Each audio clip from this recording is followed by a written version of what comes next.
Well,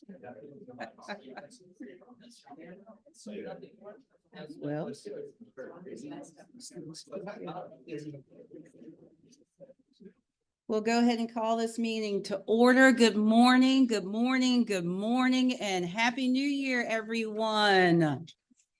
Yay, welcome to 2024, Abtel. With that being said, I hope each one of you had a very splendid and wonderful and restful holiday vacation, and you are geared up and ready to go for 2024 and all the blessings it has to bring, as well as the challenges that we will face. With that being said, I'll ask for Mr. Gilstrap to come forward and introduce our guests that are present.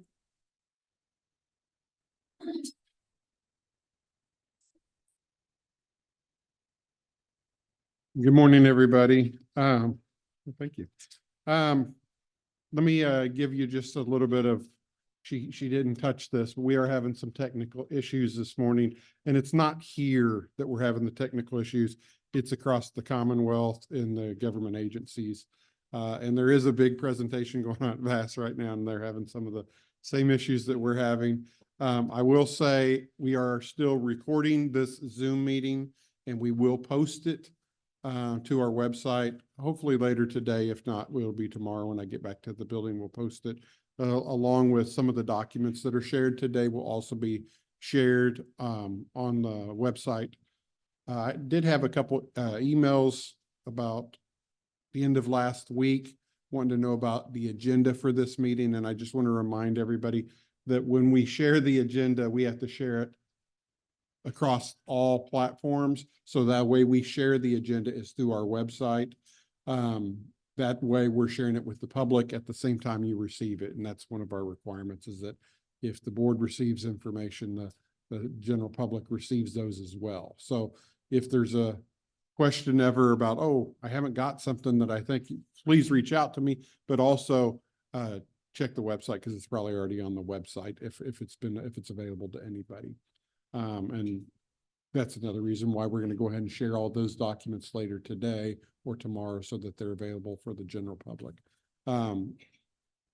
More specifically about our meeting, we've been able to chain a few things together, and we do have enough technology in this room to continue with our meeting. And I wanted to introduce a few of our guests that we have today. Try to do them in the order of their presentation. Well, I'm up first. Dr. Christine Harris and Dr. Lisa Harris from VDOE. Thank you so much for coming. You'll be doing a presentation on global biliteracy seals. Miss Debbie Biggs, you brought a whole team, two people back there, I think, 2 or 3. And you're going to be presenting on REACH VA, and we did share some of that information out at our last meeting, so you should have at least a little be familiarized with it. Dr. Janelle Torbert, I keep giving you the title doctor, and she laughs every time. I'm not a doctor either, and so I laugh when people do it to me too. She's with our TL team, and she'll be presenting. Dr. Eric Maffa and Dr. Peggy Schimler, is she here? Okay, so you're going to be presenting then? Okay. All right. And for 2 different proposals, there'll be a presentation for that. And then also Dr. Brian Jackson, our Director of Licensure, he's here, and Shauna LeBlond is also here. She's going to be presenting as well as supporting us technologically. And I think that's all the guests. No, I'm sorry. We also have guests in the back from Pearson, I believe. Yeah, Pearson. I always want to say Praxis, but that's just because all we do is talk about Praxis. But our Pearson guests here, and welcome also. I don't think there's any other guests. Is there anybody that is a guest, not part of the board, that I left out? I don't think so. I don't see anybody. All right. Do you want to take back over? Yes, all right. Thank you. Take that one, Joyce.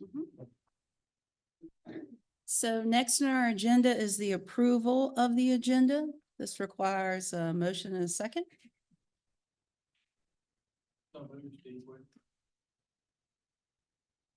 Second. We'll go with. Ron Ramsey. There you go. So the motion's been made and properly seconded that we adopt the agenda as presented. Question, Mr. Cox?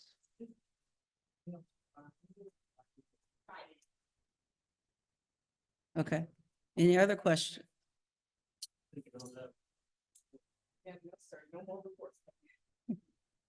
Okay, here and none, we'll proceed to vote. All those in favor signify by saying aye. Aye. Any opposed, like sign? Any abstentions? Motion passes. Next we have is the approval of the minutes.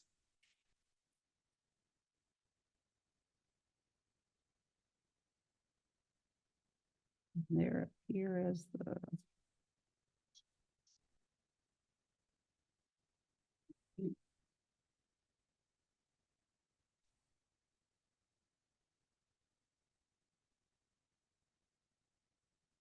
Trying to find them.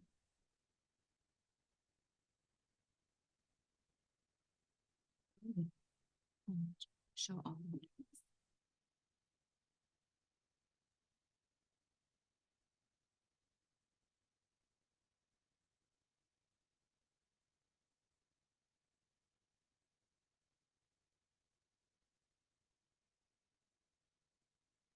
So we'll scroll through this to give you opportunity to review it.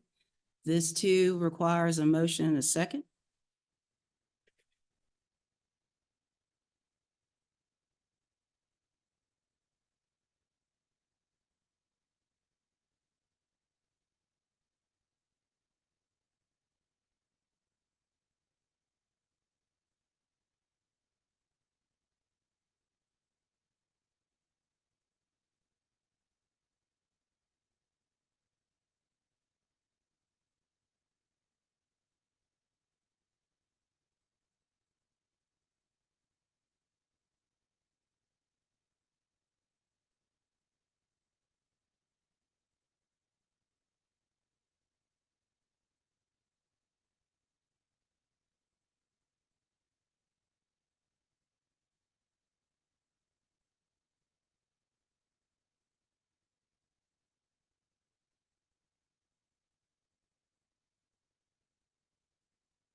So.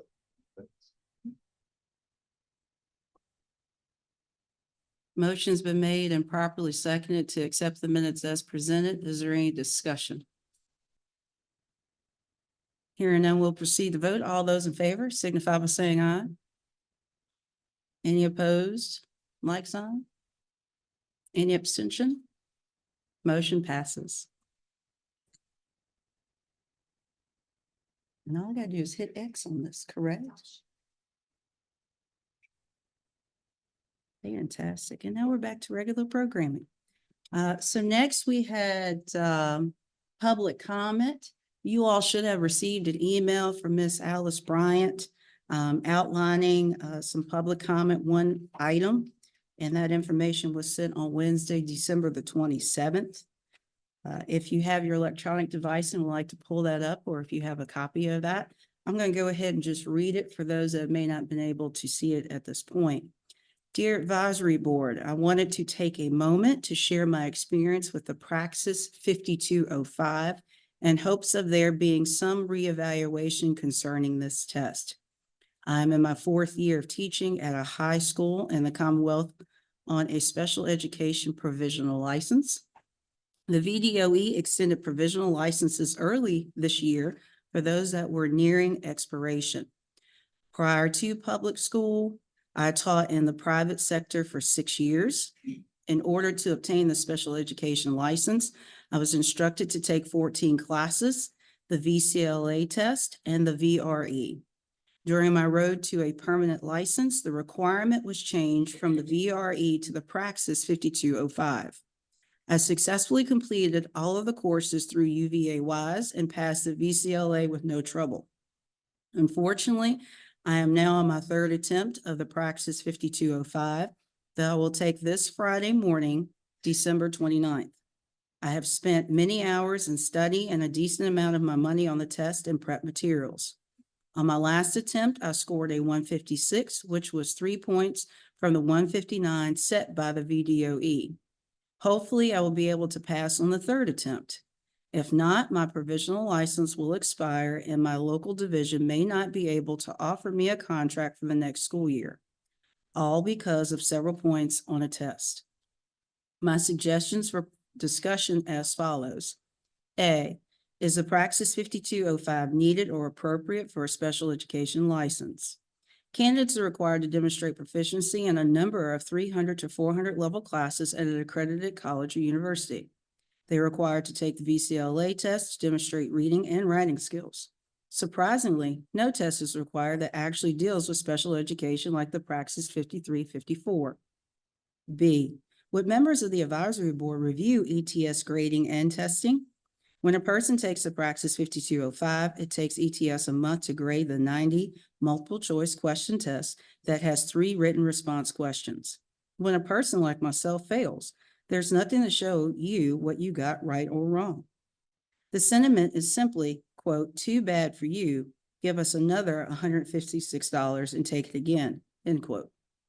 That I can tell, there is no appeal process to have the test regraded or reviewed. As I wrap this up, my hope is that there can be thoughtful review and discussion regarding this issue. I am certain that I'm not the only one who has similar experiences. I would hate to think that ETS has become the, quote, gatekeeper for who is able to teach in Virginia and who may not. Respectfully, Doug Hayes.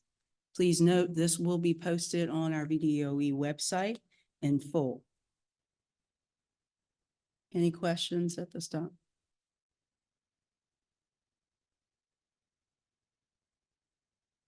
Okay, hearing none, we'll proceed. We now have Mr. Gilstrap to come up and do board action from December 2023 meeting.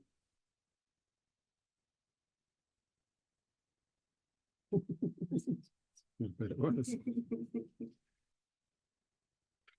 So it was ironic that we had in our last Abtel board meeting, a discussion at the end of the day about having our meetings virtually. And I don't know if you all remember what I said at the time. Does anyone remember what I said? Can't do it. It's not in the agreements. Well, in our last Board of Education meeting, that has changed. It is now a possibility. And so one of the things I wanted to at least discuss with you all, I think would need a motion and all kinds of other things, but I at least wanted to relay first off that part of the reason why we were not allowed to do it in the past was because of the accessibility to the general public of a virtual meeting. Also, as it was pointed out to me earlier this morning, you miss some things when you're not in the same room with people. So I do definitely want to take those things into consideration. And I also want you to know that there's not a prescription from the Board of Education that we do switch from our in-person meetings that we are, but it is an allowable state that we are in. It is also not something that we would have to commit to every time. It could be something that we could have some meetings virtual and some meetings in person, or that we could allow for those that want to come in person and come in person, and those that for whatever reason are unable to could be virtually present. But those were not a possibility prior to the December Board of Education meeting. In addition to that, and I will just say surprise change, because I was under the impression that we were not going to be allowed to do that. But in addition to that, I will also want to let you know that our two motions that we brought forth that you all approved, they were both approved. But I do want to say this, and I agree with the Board of Education on this. I also think that it's probably what you all would want as well, but I also want to hear comment on this. We brought both items to the board for first and final review. And that's not the, I guess, norm or approved pattern. It does not allow for a lot of thoughtful consideration. It doesn't allow for public dissent or support. And so it is my goal to not take anything to the board for first and final unless it is truly an emergency and must. So later in the presentations, we have two more items that will go to the board. I do not intend to bring them for first and final. I intend them to bring them for the first and then in the subsequent meeting for final. But I do want to mention that to you all because I even discussed that we were a little bit behind the ball on getting things done before a January 1st cutoff time. And we were able to meet that, and the board did honor that. But it was clear that there's quite a few members of the board that did not like that. And I agree with them. I agree with them. In addition to that, I also want you to know that 2 days, legislation season starts in full force. But for me, it has already started. It started last week. I had 3 legislation action summaries that were due last week. And yesterday I got 3 new ones. I can't tell you what I put in them. That's not for you to hear at a meeting like this, but I can tell you that you can access that same kind of information through the LIS site for the General Assembly. If you don't know about that, all you got to do is Google Virginia LIS and it'll bring it up. And in that, I would go to, what's the term they use? Not proposals. It's the first category. I can't even remember what it is. Bills and resolutions. Yes, bills and resolutions. It's the first one. And you can also sort that. I always just sort it by date because I'll tend to go back and reread things if I don't do it by date. But when you do it by date, you get everything.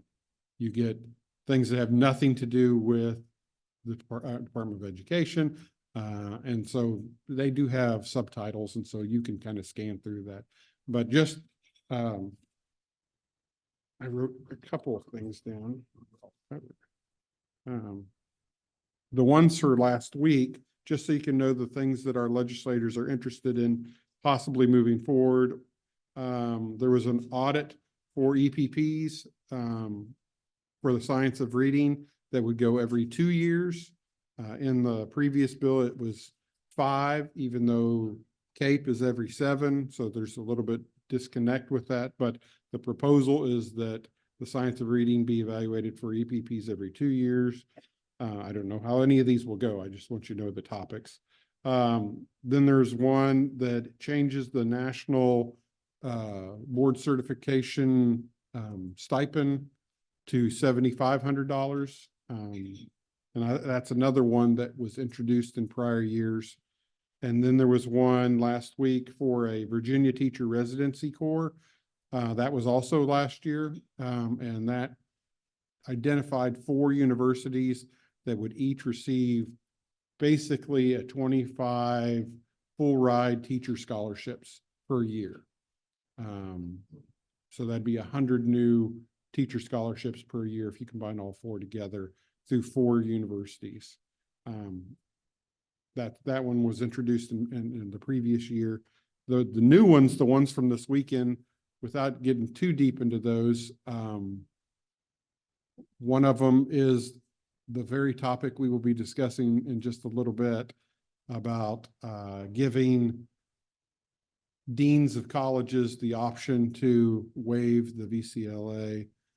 So that's not only a topic for us, it's also a topic for the General Assembly. And it is also a topic at VDOE, as you already knew that. There was another one for and I can't remember what the other two were because that one's such a big one. It'll come to me in just a second, but there's three just from last night, and I was reading them last night, so that's probably why they're stuck in my head. Does anyone have any questions about the first topic, the topic of virtual Abtel board meetings? Or is there anybody that would like to make comment, whether or not it's questions or comments? It will be, if it is a decision we go forward with, it'll need to be more than just a comment, but this will be a chance for y'all to discuss a little bit. Question I've got, I cannot remember as being a member of this board. Is there any sort of requirement regarding attendance? How many meetings you must attend in order to be a member in good standing? And how would that then come into play with virtual or hybrid participation? So there probably was a practice, I would say, not a policy, but there was probably a practice that I would assume would be somewhere around 80% attendance rate. It is not in the law. That's not in code. There were members last year that didn't attend in any meetings. And so that there's not like a recourse other than maybe a request. I think the person that preceded me in this role asked that person that never attended if they would step down. And so, but there's not like, if you only hit the 50% mark, you're no longer can be on you have a term, and your term is your term until it's up, unless you step down. But there probably was a practice that, if you didn't meet a certain, but I don't believe that this would contradict that, because you would be present, you just wouldn't be physically present, where that wasn't an option prior to the December board meeting. Anybody else? Comments or questions? Just a comment I would make, I personally like that option, Mhm. Especially in cases of inclement weather. Mhm. In particular for obviously myself, our situation in the Great Southwest, sometimes that Mhm. distance traveled in inclement weather presents an issue. So having the option to get virtually, Mhm. I personally like. Mhm. Mhm. We did have several people that were concerned about the weather over this weekend. A couple said that they weren't going to be able to make it. A couple said they weren't sure. So yes, it could affect whether or not we have a quorum. It could affect a lot of things. Whereas if everybody could be there virtually, you probably wouldn't have as much of a quorum issue. Any other questions? That's all I have for me as of right now. If this is to be something official, it'll need to go through like a recommendation later. Okay, all right. That's in my copy. Yep, that'd be fine. You can introduce it.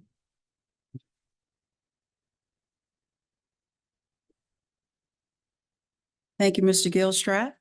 Next up, we have Dr. Christine Harris, Director of Humanities from the Virginia Department of Education, to speak about Global Biliteracy Seal. And Miss Dr. Hi. Nice to meet you. You're welcome. And then we do have microphones, so both of y'all can use when it's necessary, and then you have a presentation.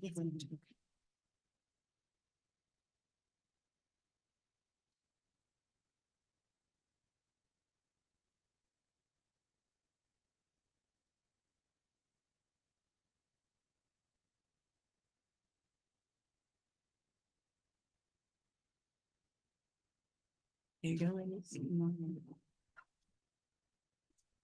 Good morning and Happy New Year. Joining me is Dr. Lisa Harris. She's our World Language Coordinator. Thank you to Rob and the Abtel Committee for having us today. Appreciate the time to talk about the Global Seal of Biliteracy.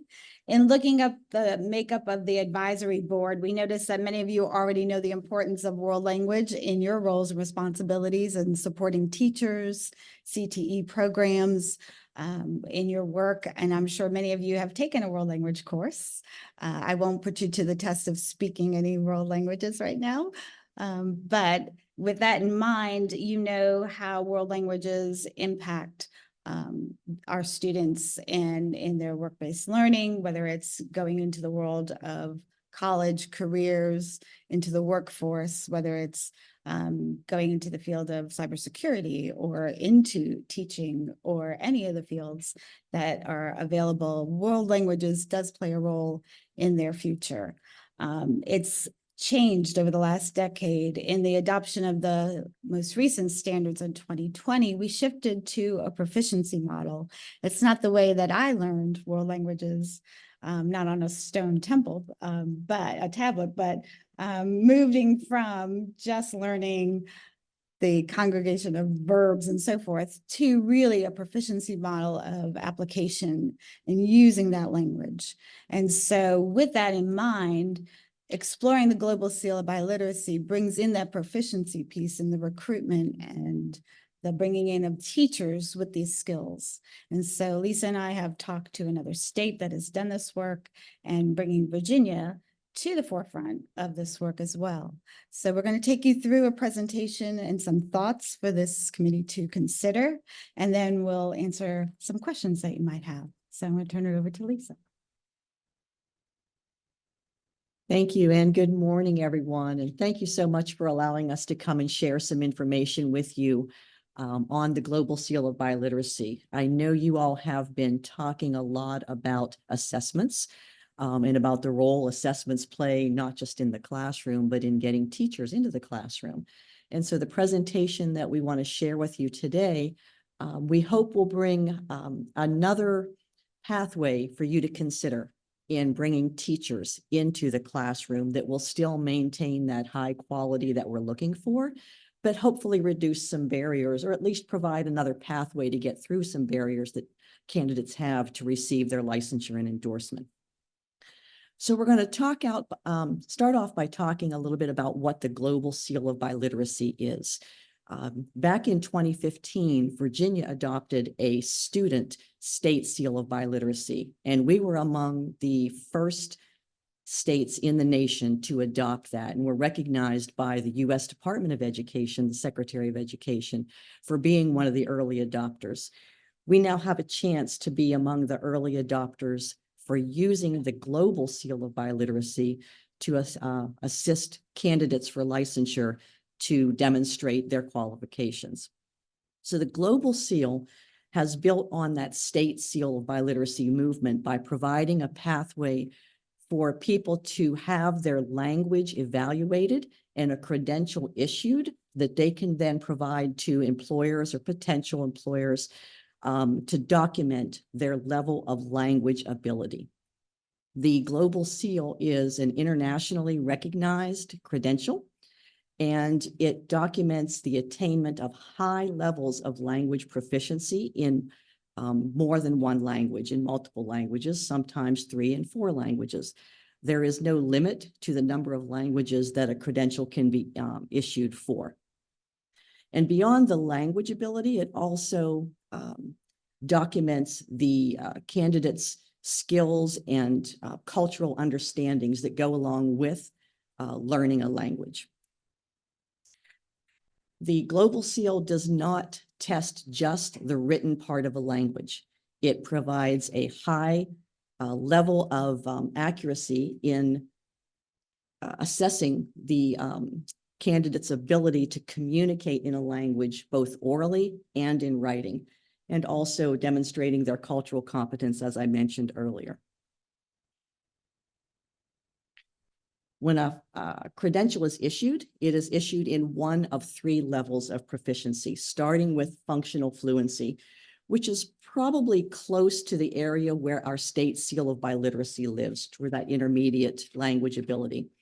A candidate who has this level of ability is able to communicate on fairly familiar and routine issues. They can do formulaic things, things that they're comfortable with, frequently asked questions, but they still may have some difficulty in being understood by those who are not accustomed to working with language learners. When you move up to the working fluency level, here is where we're talking at a more advanced ability.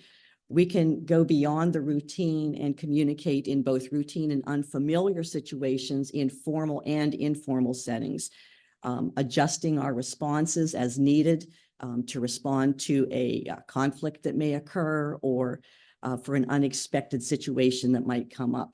And it can provide detailed explanations, precise descriptions, respond to specific questions. And then moving even beyond that to that professional fluency level, we are now talking about somebody who could be a spokesperson for your organization. They have the ability to give extensive presentations and explanations and articulate things clearly in a way that provides a high degree of accuracy and in a culturally appropriate manner. When we were researching the Global Seal of Biliteracy, we found that we would have the opportunity to be once again in that forefront of bringing things forward for language applicants. The state of Illinois is right now the only state that currently has the acceptance of the Global Seal as an option for obtaining your teacher endorsement. And I've provided on the presentation a copy to the document that is used by the state of Illinois for applicants to submit their documentation with. This documentation comes straight from the Global Seal of Biliteracy organization in order to ensure the security of the document. Now, we bring this to you because we really believe Virginia can benefit from considering looking at this as an option for candidates. Helping with teacher recruitment, helping with the certification pathways, eliminating barriers, giving greater access, and simplifying and streamlining some of the paperwork because the vetting of the different assessments has already been done by an organization that has a process for doing so. This differs from our current pathway in a few significant ways that might provide for some additional options that we don't currently have. Our current testing requirements for demonstrating language ability, both for world language teachers and for bilingual educators and for those who must demonstrate their English ability, provides for a very limited choice of assessments through which they can do that. You're going to be hearing today a lot about the VCLA, which is one of the assessments that can present challenges for non-native speakers of English. We also have some assessments that present challenges for non-native speakers of other languages. I've been a part of conversations where one of the language assessments that was being discussed, we had native speakers of that language from two different regions of the country where it's spoken who could not agree on the correct answer because the way that it would have been responded to in one area of the country was different than the way that would have been accepted in a different area of the country. This is a challenge that's presented when we use assessments that test what you know about a language rather than what you can do with the language, how you can communicate with that language. And so a lot of this will come down to what is the purpose of the assessment. If the purpose of the assessment is to understand whether or not the candidate has the ability to communicate in the language that is being assessed, then you would be looking for something different than you would if you were looking to whether or not the candidate would be a good teacher of linguistics or whether or not they can teach the pragmatics of a language in a course designed for that.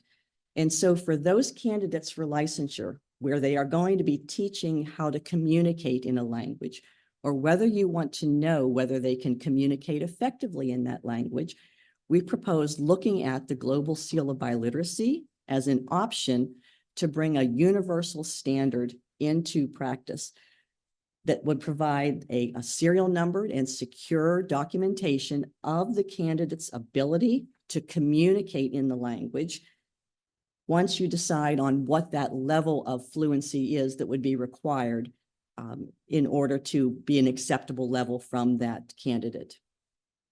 There are some safeguards in place through the Global Seal. Their current executive director is a seasoned educator who understands how important it is to have a qualified educator in every classroom, and has made a intense effort to ensure that any assessment they accept meets the requirements of assessing all 4 skills in language, including speaking, listening, reading, and writing. They do not give a composite score in order to get your fluency level. So that is to say, if you fell below the required minimum in any of the 4 skills, you would not be eligible for that level of certification of fluency. You must meet it in all 4 skill areas. And the assessment that the candidate takes must be given within a 12-month period of the certificate being issued. So we know that it is a timely representation of the candidate's language ability. So with that, we would like to recommend respectfully that Abtel consider the Global Seal as an option to bring forth for meeting testing requirements, including possibly considering it as an alternative for the VCLA for bilingual candidates. With that, you would certainly have to consider what would be the certification level required. As I mentioned, in Illinois, they require a minimum of working fluency or higher. And then also some other areas to consider, such as the certificate must be awarded within a specific time frame, such as the previous 2 years, so that you can be assured that it's representative of the current language ability. And of course, there would have to be a process of how to document and submit this to teacher licensure should you decide to go this path. With that, we would like to offer to respond to any questions you might have. Dr. Harris and myself are here to respond to any concerns or potential avenues that you might want to pursue with us.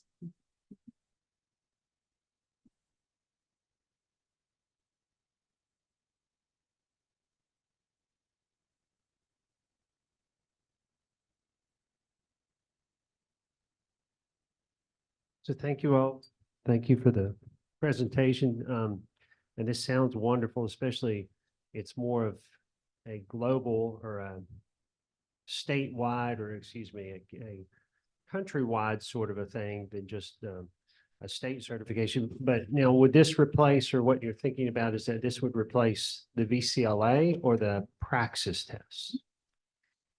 Well, we certainly wouldn't want to put any additional barriers up, but we were thinking that it could be either as an alternative option, either in addition to what is already there, but depending on what action is taken by you on the other areas, if you're looking to replace the VCLA, it could be used as an alternative if you're looking for something instead of that.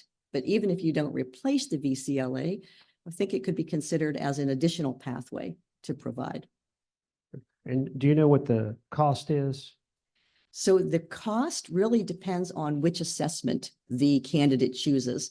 There are some, for example, if you chose to take the actual OPI WPT conversation, that could run a couple of $100s.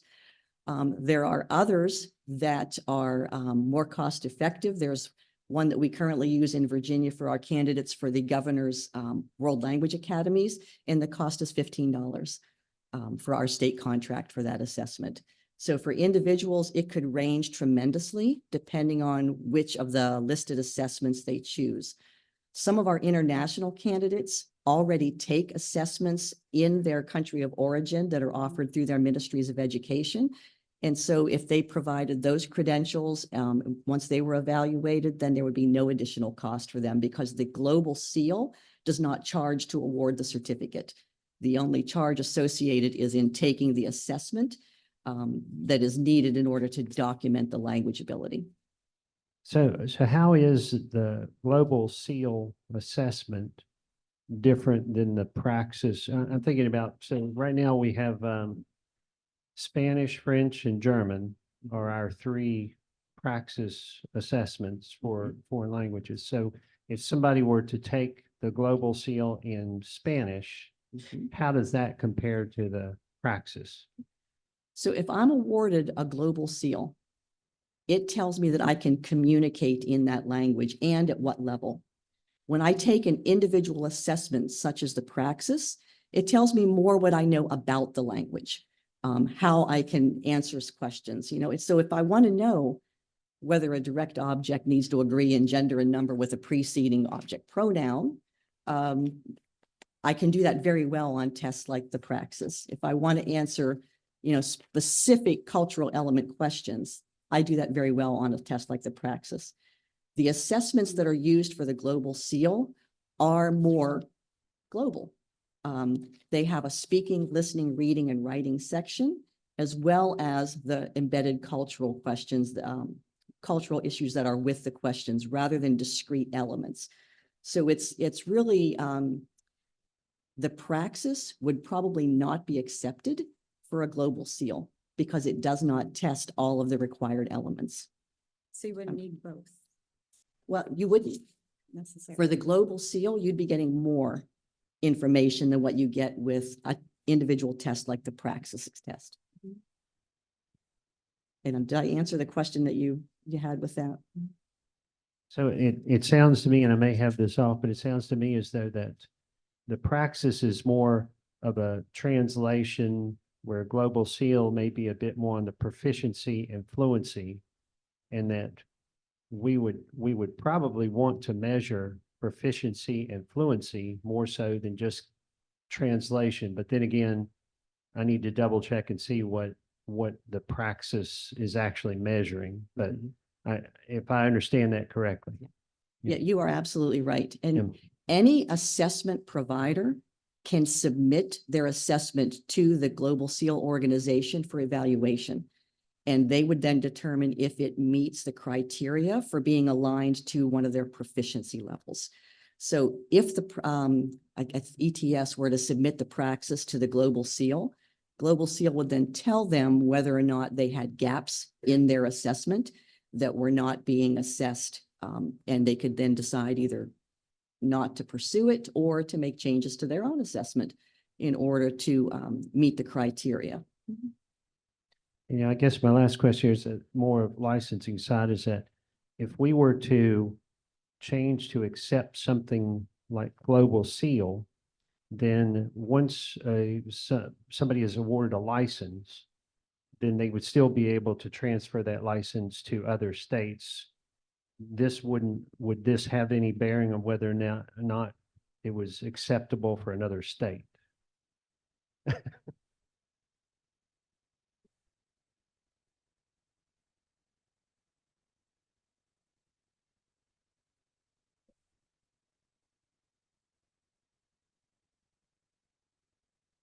I can tell you that there are some other states that are currently looking into this option. I know New York, Maryland, was it Arizona? There are some that are already in those initial conversations also with the Global Seal organization. So when the state seal of biliteracy movement started, there were a few states that came on board very quickly. Virginia was one of the early adopters. Once that started, many other states then joined in. It is now, there is a state seal of biliteracy for students in 49 states. The only one currently not offering a state seal is South Dakota. I believe that this is one of those opportunities for Virginia to once again be one of the early adopters, and that the other states will be looking more and more at pursuing this route because we're all suffering from the same teacher shortage. And language teachers are in high demand across the country. So looking for ways to improve that pipeline and ease that pathway into the licensure process is one of the things I think we can do for the low-hanging fruit. It won't solve all of the problems, of course, but I get contacts all the time from teachers. What can I do? I've taken this praxis for the third time, and their school was telling them that they are wonderful teachers. They're getting great results from kids. But when you're testing in a way that test the pragmatics of a language. It's much different than whether you're taking an assessment that demonstrates if you can communicate in the language. think it sounds. You can have a test that tests whether or not you know something. Then if we have a test that whether or not you can use something. It's two entirely different things. Absolutely. I think we educate or inform people that use things, you also want to know too. Absolutely. Mhm. It sounds wonderful. Could you tell me how much it costs? Yeah, so like I said, the cost, there is no cost for the Global Seal of Biliteracy. The cost is the price of whatever assessment the candidate takes to demonstrate their language, which could vary from, said we have one in Virginia for students at $15 range up to a couple of $100 if you're going through the Praxis or the Actful OPI WPT. You think it is that if they went through and got something of the assessments that we want, it's not going to be $500. No. You're Mhm. talking. Yeah. $100 or something. Yeah. Yep. Mhm. Sorry. I was just gonna make sure you had the microphone. I wanted to respond to your question a minute ago about the licensure and how that would be impacted. The easy answer is it wouldn't be impacted as long as it was approved by our Board of Education and aligned with our code, because it doesn't prescribe what kind of assessments that it prescribes that we do assessments, and then the board is the one that determines what the assessment is. It would also, your question really goes back to reciprocity within other states. When I was up earlier, I couldn't remember what the other bill was. I remembered after I got to my seat. It's the Interstate Teacher Compact, which is, in my opinion, reciprocity. It's just a more formalized reciprocity plan. And so if that was what we agreed to, any state that has a comparable license that applies reciprocity as we do in Virginia would also honor our license, just like, let's say we don't do this and North Carolina does. If North Carolina has a license that is comparable to what we offer here, we would honor that, even though they used a different form of an assessment, that they didn't use Praxis, that they used the Interstate Compact. I guess a question / comment. I don't know if you can answer that question, or I don't know if there is even an answer. My concern is if we went to one to replace the other, as opposed to both as options, is the biliteracy seal going to decrease the number of people that would actually qualify to get a license because it is more robust assessment. So we just want to make sure that we don't create a scenario where we actually exacerbate our critical shortage areas. But I did hear you say that you thought it was maybe something that would be an option. Yeah. As opposed to a replacement. I am always in favor of any pathway that works being an allowable pathway. So my thought would be, when we brought this proposal initially, that it would be an additional option. It would, of course, be entirely up to Abtel and the board to decide whether or not it fits and whether it would be the option or whether it would be an additional option. I certainly don't see any conflict in maintaining both. There's also, VCLA could submit to be one of the accepted assessments for the Global Seal. I don't know that it would qualify for it because I'm not familiar enough with the VCLA's content to know whether it meets all of the required skills or not. But you could maintain it as one pathway, but also add the Global Seal as an additional pathway. And Ms. Elliott, I'm sorry, I know you had a question and I think it was. No, you're fine. Thank you. I just wanted to make sure I understood a comment that you had made. You said Illinois, it sounded like already accepted this certification and required the second level, the working fluency Yes. level. Does that mean that someone in Illinois could add a language to their license now based on this pathway? I don't know what their add-on endorsement program is. I can tell you that based on the conversation that I had with them, that they accept the Global Seal in lieu of the world language assessments. So for whatever that's accepted for to grant licensure, it's accepted in Illinois.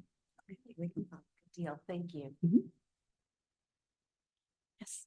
Just out of curiosity, as you were, thank you, Out of curiosity, as you were researching Global Seal and also in preparing for this presentation or any other you'd be doing, what are the negatives? Because so far I'm hearing only positive, and I'm just not seeing what's the downside.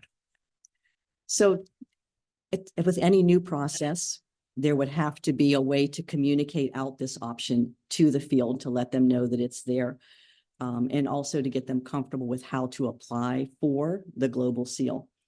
When in my talks with Illinois, we didn't find a lot of negatives to be able to respond back because it's being offered as that additional option to be given in lieu of testing there. So they were providing more opportunity. They did not, to my understanding, use it to replace, but rather as it's accepted in lieu of whenever the candidate wants to provide it. There's always, whenever a new process is put in place, going to be hiccups that are discovered along the way. I don't know at this point, I have not been able to identify what any of them might be. But I do know that we have a lot of candidates out there who could benefit from it just by the phone calls that I get anecdotally asking, how can I add this onto my license? How can I become a teacher in a dual language program? Right now, our endorsement doesn't require the language side to teach in the elementary school. They have to rely on the school to assess their language ability to make sure they have enough language to be successful in teaching in those elementary dual language programs in languages in both English and other than English.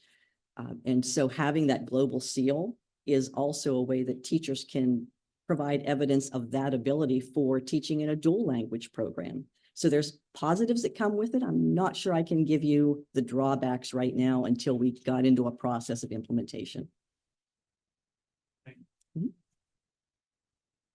Hi, thank you for your presentation. I have one quick question. On one of the final slides you had a clause that said including English, and I wanted you to sort of elaborate a little bit more with your thoughts on that. Sure. So the Global Seal it is offered in any language for which there's an assessment available, which includes English. We have many bilingual teachers who apply, whose first language is not English, but who have to demonstrate their ability in English. And so the Global Seal is a way that they could present that documentation of what level they're able to communicate in English. So as such, the VCLA tests the English specifically ability.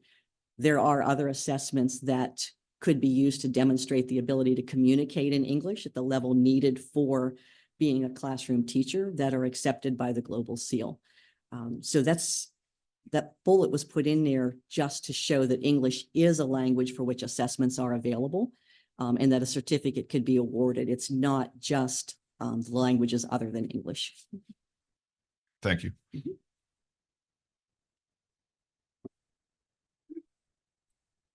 Well, if there's no other questions, I thank you so much for your time and know that we remain available for any questions even beyond this, should you have any. And we would be more than happy to come back at any point if needed. So thank you again and Happy New Year once again. Thank you. Thank you again to Doctors Christine and Lisa Harris for that very interesting presentation. And next we have up Mrs. Debbie Biggs, Director of Reach Virginia, with her team and their report. And y'all have a presentation as well?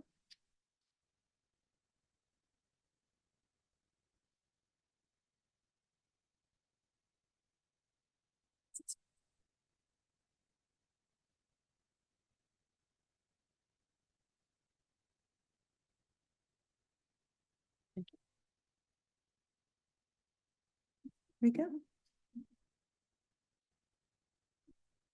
Good morning, everybody. We're really happy to be here today to talk to you about teacher retention. Reach Virginia is an established teacher retention program that enhances the capacity of school divisions to effectively develop and retain new teachers, ultimately transforming them into career educators.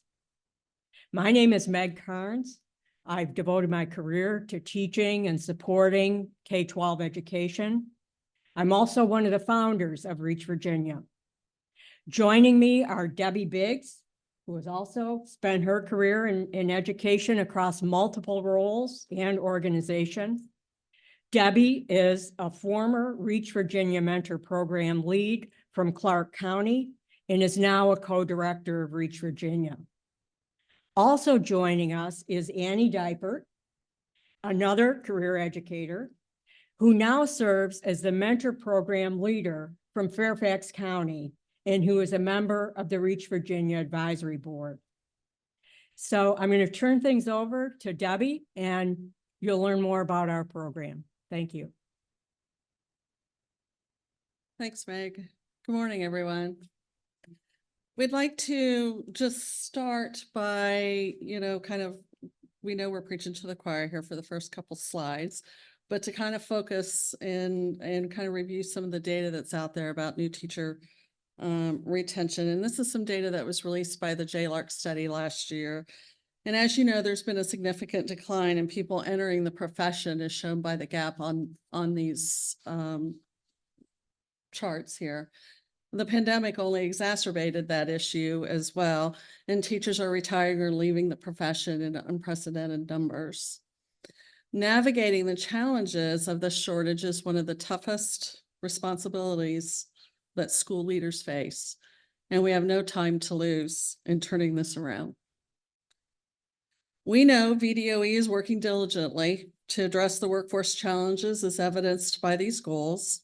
And we know that you're attracting people to the teaching profession via signing bonuses, retention bonuses, and alternative pathways to provisional licenses.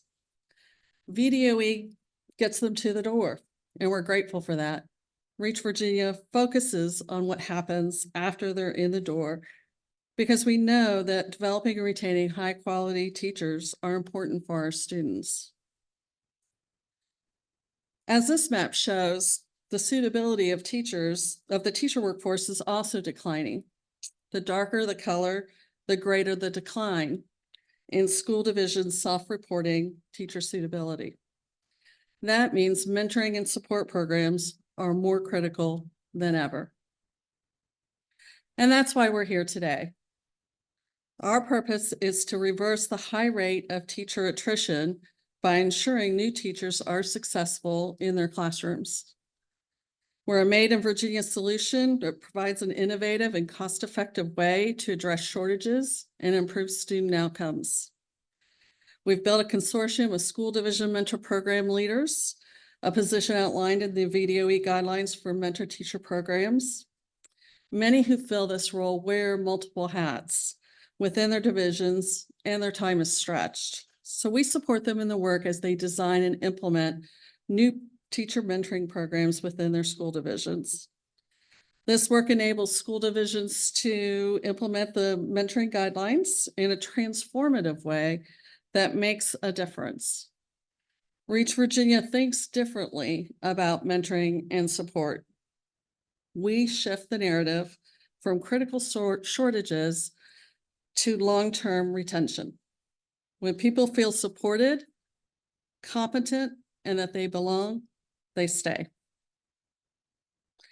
As a result of the challenges and initiatives we've briefly highlighted, the workforce has changed dramatically in recent years with people entering the teaching profession via multiple pathways. I was just curious how many of you in this room have mentored a new teacher? I figured it'd be several of you. Have any of you talked a new teacher off their ledge? I have too. It's a little heartbreaking at times. For me, it came with a new teacher fresh out of college in a job that she told me was her dream job. She'd wanted to do this for as long as she could remember. And she didn't feel like she was doing a very good job. She was crying. She was overwhelmed. And she literally did not know if teaching was for her, and she was ready to call it quits. Fortunately, we were able to get her the support that she needed. She stayed, and she's a fantastic teacher. But the thing is, teachers are on the ledge all across the state. I was having lunch with a colleague right before Christmas who was telling me a story about a teacher in their school division who was a career switcher who quit 2 days before school started because they were already overwhelmed by what they'd heard through their induction program and through their orientation. So we need to retain all of these people, no matter where they come to us from, whether they bring a wealth of experience or they're just beginning their profession, and we want to see them successful. So one size no longer fits all. One size fits one. This not only applies to new teachers, but it also applies to school divisions as they develop a program that fits their unique needs. We have to meet people where they are, identify their strengths and weaknesses, and customize a support program that allows them to grow. It doesn't matter where they come from. We need to retain all of these people. How do we build capacity? A key to building capacity is social capital, an often overlooked strategy that leads to success.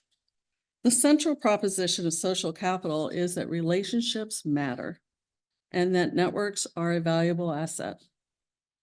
We convene our members so they can collaborate to solve problems, swap strategies, share resources, and that avoids reinventing the wheel. They leverage from each other as they design their programs. The acquisition of social capital builds capacity and efficacy. And these principles have become our core beliefs. When I was first tasked with being my division's mentor program leader, I'd not had a lot of experience working with new teachers at that point. And the strength of Reach Virginia's program lies in the collaboration that takes place across division lines.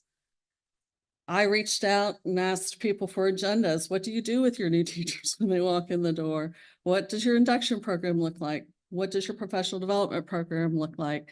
And they freely shared their agendas with me, which was a great starting point. During my time at Reach Virginia, as a Reach Virginia member, I was exposed to nationally recognized speakers during the professional development opportunities. This contributed to my own personal professional growth.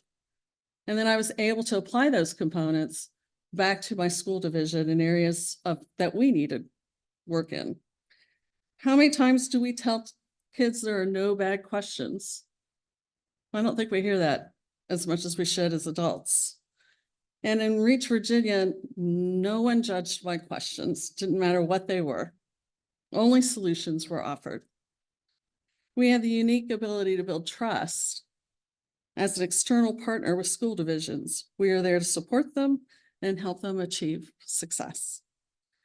There's also a great deal of expertise within the network. And it is freely shared, no matter who asks or when they ask. In fact, because I was from a very small school division, we had some limited resources. Neighboring school divisions would bring in some trainers to conduct professional development and would offer me slots to send my teachers to. And that was just a great opportunity for our division to be able to take advantage of. And when I reflect on all of that, it was truly an amazing professional experience. So how do we do our work? Our work provides both individual and systemic solutions.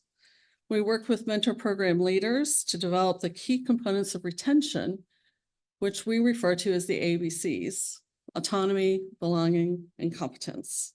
And we also implement our strategies based on the principles of adult learning.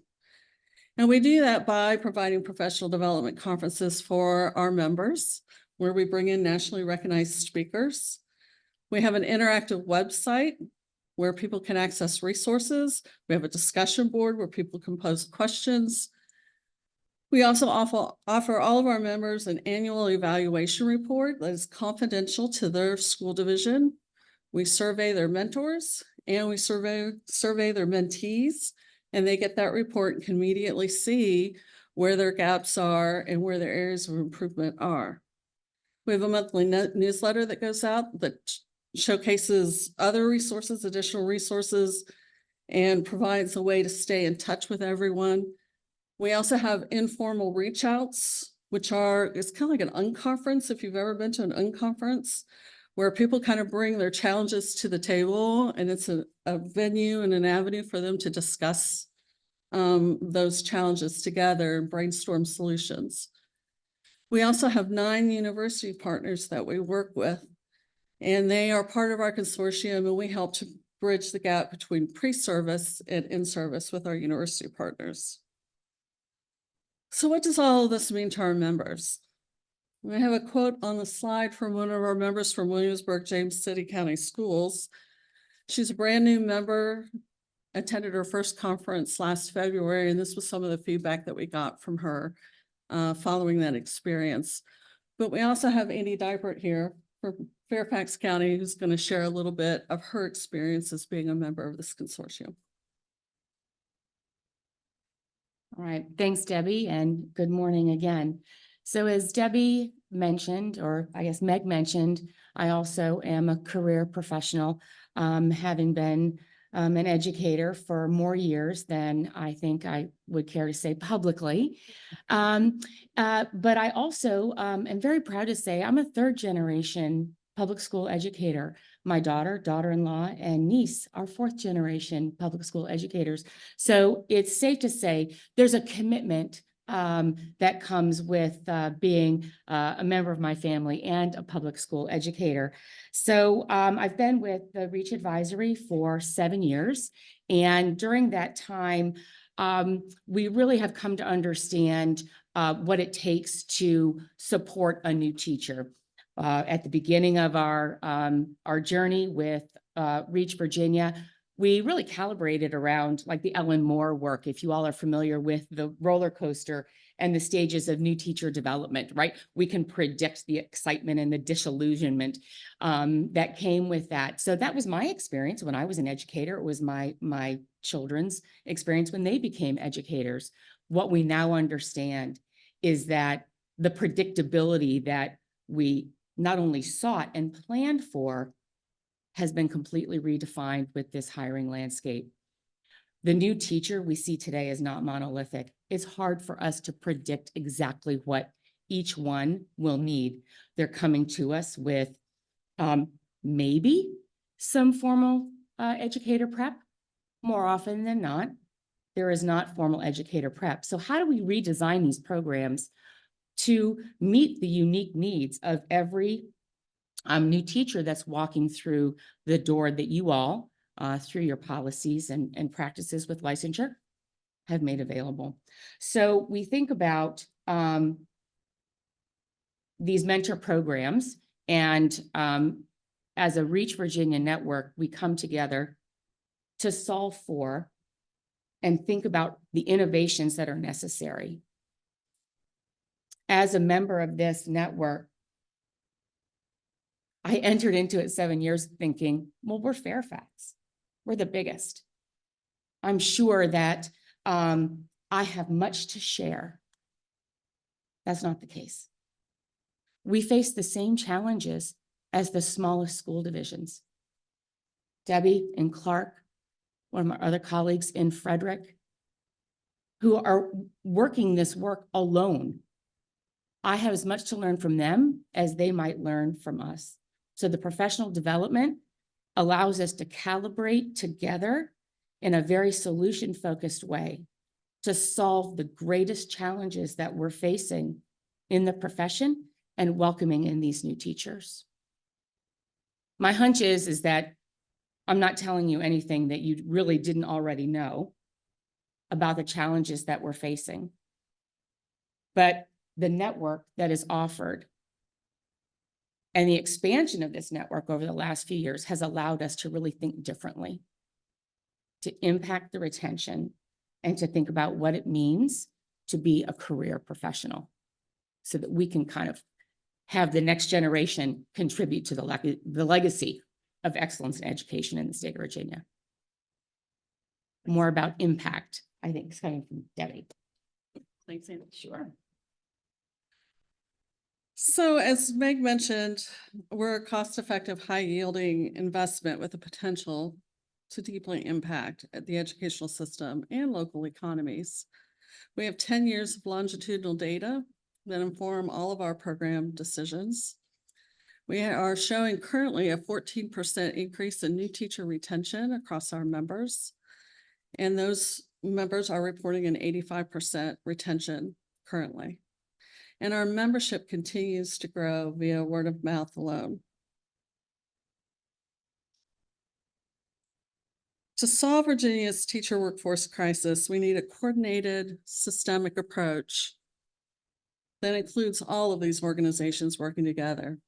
BDOE is diligently working to open the pipeline.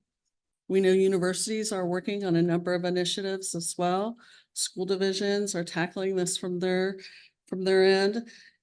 And this partnership would leverage resources to prevent replication of effort and develop programs founded in best practices, ensure the VDOE guidelines are transformational and have the greatest impact, and then to track efforts across the state to monitor progress. Reach Virginia is uniquely positioned to centralize new teacher retention efforts in the state of Virginia. And with your support, we can reinforce the positive impact that we've had and ensure its expansion across the state, fostering educational growth and securing a brighter future for all of our students. Also wanted to touch, we mentioned the economic impact briefly, and this is often said, this is an unsaid kind of fact that surrounds the churn that is happening with the teacher turnover. The Learning Policy Institute states that it costs a school division between $9,000 and $21,000 per teacher, depending on geographic location. If you're Andy Dipert, you had 2,000 new teachers this year, that's about $42 million. And so by ensuring that we support these teachers and keep them, it's going to help us save some money and contribute to the improvement of education across the state. What we're really talking about is culture and our desire to change it. And the reality is that it's changed by people working together every day. And Meg's going to talk a little bit about our team and a couple other things. Meg? Deb, how do I move this? Here? Just click the space bar. Space bar, great, okay. We wanted to let you know we don't do this work alone. Supporting myself and Debbie as co-directors, we have a development person from Pulaski County who has come on board this year, and an operations coordinator who helps us with the nuts and bolts and the budgeting and those types of things to keep us going.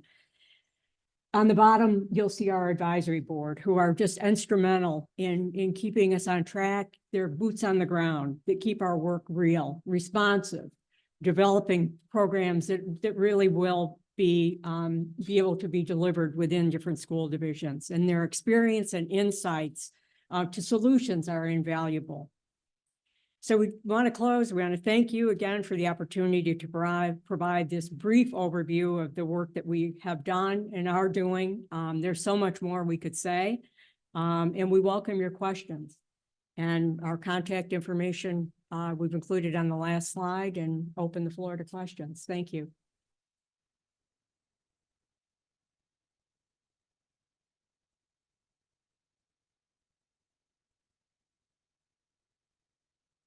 Yes.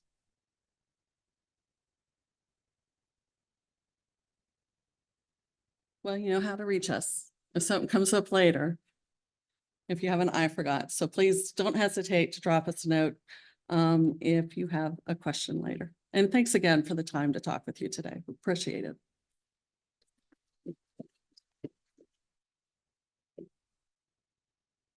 Thank you, ladies, for that presentation. Break. Yeah. It's approximately 10:20. We'll come back together at 10:30. We'll go ahead and call the meeting back to order. As you're making your way to your seats, please make certain that you have signed the yellow sign-in sheet in the rear of the room. So if you have not done so, please make sure you sign in on the yellow sign-in sheet. Otherwise, you are not here. So next up, we have Miss Janelle Torbert. Janelle's going to be bringing us the biannual report of education programs offered by Virginia Higher Institutions of Higher Education, as well as approval of new education endorsement programs at institutions of higher education. Miss Torbert. Good morning, everyone. Good morning. I'm going to move my slides around because they're in a different order than what's on the agenda. So today I will be talking a little bit about our biennial report, which our colleges have to submit annually per our regulations.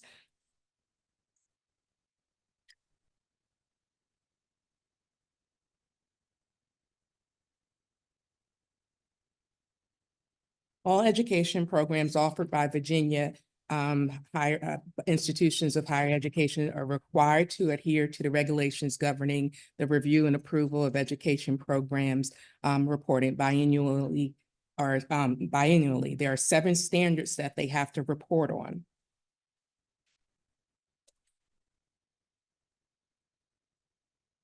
Each institution completes and returns the following 3 documents to report its progress in achieving accountability measures 1 through 7 for the current biennial reporting period. There's certification for standard 1, which is assessment and passing grades, certification for standards 2 through 7, and an affidavit for standards 1 through 7. Accountability Measure 1 stipulates candidates' progress on performance on prescribed licensure assessments, achievement of an 80% biennial passing rate successfully completes all coursework requirements, assessments, including those prescribed by the Board of Education, and 2 supervised student teaching and internships. Candidates exiting a program shall have successfully completed all coursework, regardless of whether or not the individual attempted, passed it, or failed required assessments, including those prescribed by the Board of Education, or who may not have completed supervised student teachers or required internship. So this is a sample of what each EPP has to submit, and all of their approved programs are listed. Underneath the approved program, they must include the number of completers, number of program non-completers, that should be rather than exiters, and number of program completers for this biennial. There's a rollover if their numbers are less than 10, they roll over to the next biennial cycle. Standards 2 through 7, and this is the document that depicts what standards 2 through 7 looks like when they submit. Standard 2 is no longer applicable. In 2018, General Assembly removed the requirement that board prescribe assessment of basic skills with individuals, so they no longer have to report that. However, EPPs are still required to have entryways to their approved program per CAPE regulations. We just are not reporting on this report any longer. Standard 3 is the structured and integrated field experience to include student teaching requirements. Standard 4 is evidence of opportunities for candidates to participate in diverse school settings that provide experiences with populations that include racial, economic, ethnic diversity through the program experiences. Standard 5, evidence of contributions to pre-K through 12 student achievement by candidates completing the program. Standard 6 is evidence of employer job satisfaction with candidates, satisfaction. Thank you. With candidates complete. I know it didn't sound right, and I'm looking at it. It didn't sound right. With candidates completing the program. And lastly, Standard 7, partnerships and collaborations based on pre-K-12 school needs. This is the affidavit that each EPP must affirm and sign and submit to our office that all of the information that they have submitted is accurate. The following is an excerpt from the regulations, which talks about the different designations per EPP, depending on the data that they have submitted this year. I'm excited to say that all EPP met all 7 standards. So there will be no remediation reports for this year. So we're just not even going to look at this. So everyone is approved.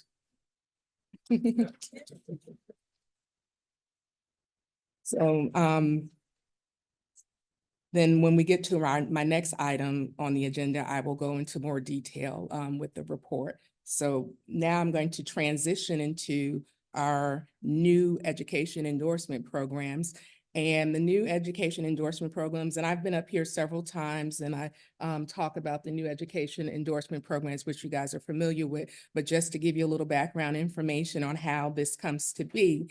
EPPs are required per our regulations, or rather, per our regulations, EPPs can submit requests for new endorsement programs. And that submission deadline is March 31st annually each year. EPPs must submit the following requests: application, partnership, and collaboration agreement, the matrices, and letter of support from school divisions.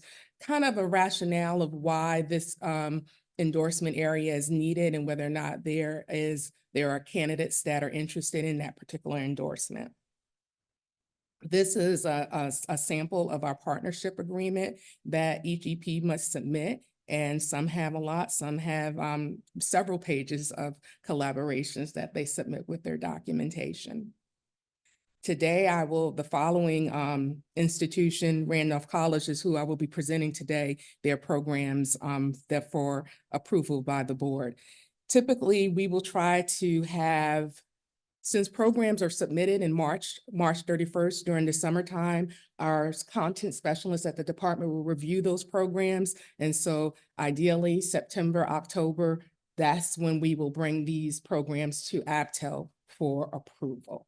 And so this is my last set from last year. We're in January, a little behind, but not that far behind. Yeah, that's it.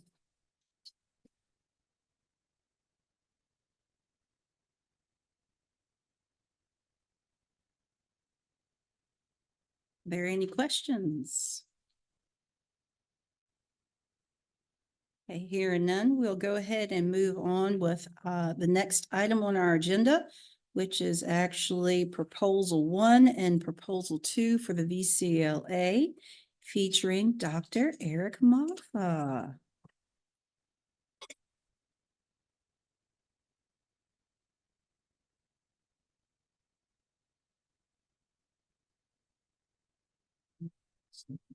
That's the first one. Thank you. You're welcome.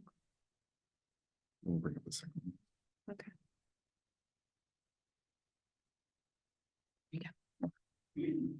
Good morning. Thank you, everyone. Happy New Year. Buon anno in Italian for those in the global competency. My Duolingo is only getting me so far, but maybe in a few more years. Based on the work, today I'm bringing forward the work of the licensure and teacher education committees. After we met in November, Peggy Schimler was at that meeting. She's the chair of the Teacher Education Committee. She took really diligent notes, and I want to thank her because she took the first draft in writing these 2 proposals.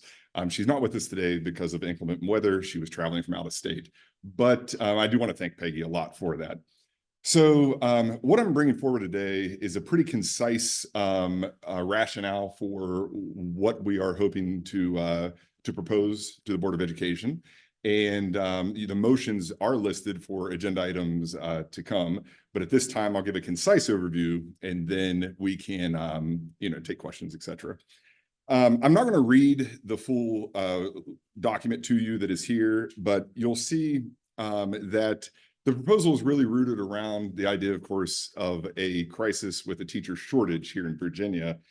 And the examination that we've done as a committee that sees redundancy in licensing exams. So the theme here is trying to streamline this process, and we see that if we can eliminate the VCLA for some licensure areas where there's redundancy, then that seems like something that could have more benefits than not. Specifically, licensure areas around pre-K through third grade, pre-K through sixth, and special education, general curriculum. We also, as you'll see, noted that visually impaired and deaf and hard of hearing fall under this as requiring the reading praxis, the teaching reading praxis, and the redundancy. So the teaching reading praxis, which number has eluded me, the 5205 or whatever, has written constructed responses. So where the VCLA also has that written component. And those are, areas that we're seeing as, again, sort of redundant in the assessments. We have, both tests asking about informational text, the English language, conventions of standard English, vocabulary, reading, writing, listening. Writing, speaking, listening, etc. So, so that's really the heart of this. Also, of course, is that the VCLA has been a burden for some students in seeking licensure, where it is requiring a lot of financial and time investment by the candidates. So with reducing redundancy and streamlining this, we can have a more, attractive and feasible pathway for licensure.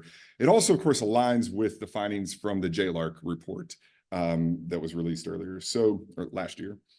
I will read the motion now, and then we can have some questions. And if anyone wants to alter or change the motion, that would probably have to occur in the next round when we take it up formally. The motion now reads, on behalf of the Teacher Education and Licensure Committees, we propose a motion to eliminate the requirement of the Virginia Communication and Literacy Assessment, the VCLA, for individuals seeking a professional teaching license in the endorsement areas of pre-K 3, pre-K 6, K6, special education, general curriculum, K-12, visually impaired, and deaf and hard of hearing. Sorry, that's not touchscreen. I just realized I was not coming down here if you wanted to read more. My apologies. A lot of what I just spoke of came from this Word document that I have up on my tablet here as well.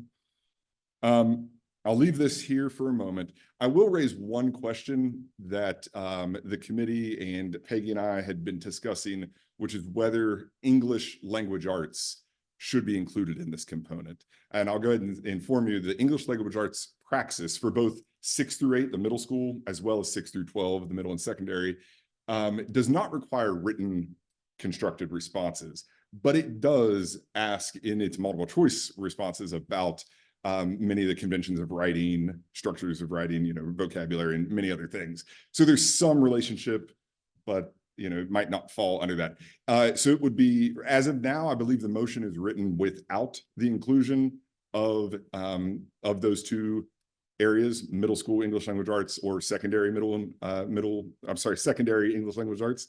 But it would be up to this committee if they wanted to include that as well. So that was just one question. Okay, I'll stop here before I go on to the next one and open the floor for any questions.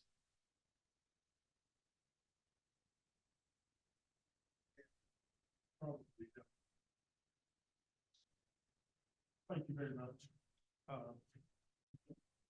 Eric, I want to thank you and Peggy for your diligent work on the proposal that you have sent to us. My question is in the context leading up to the motion.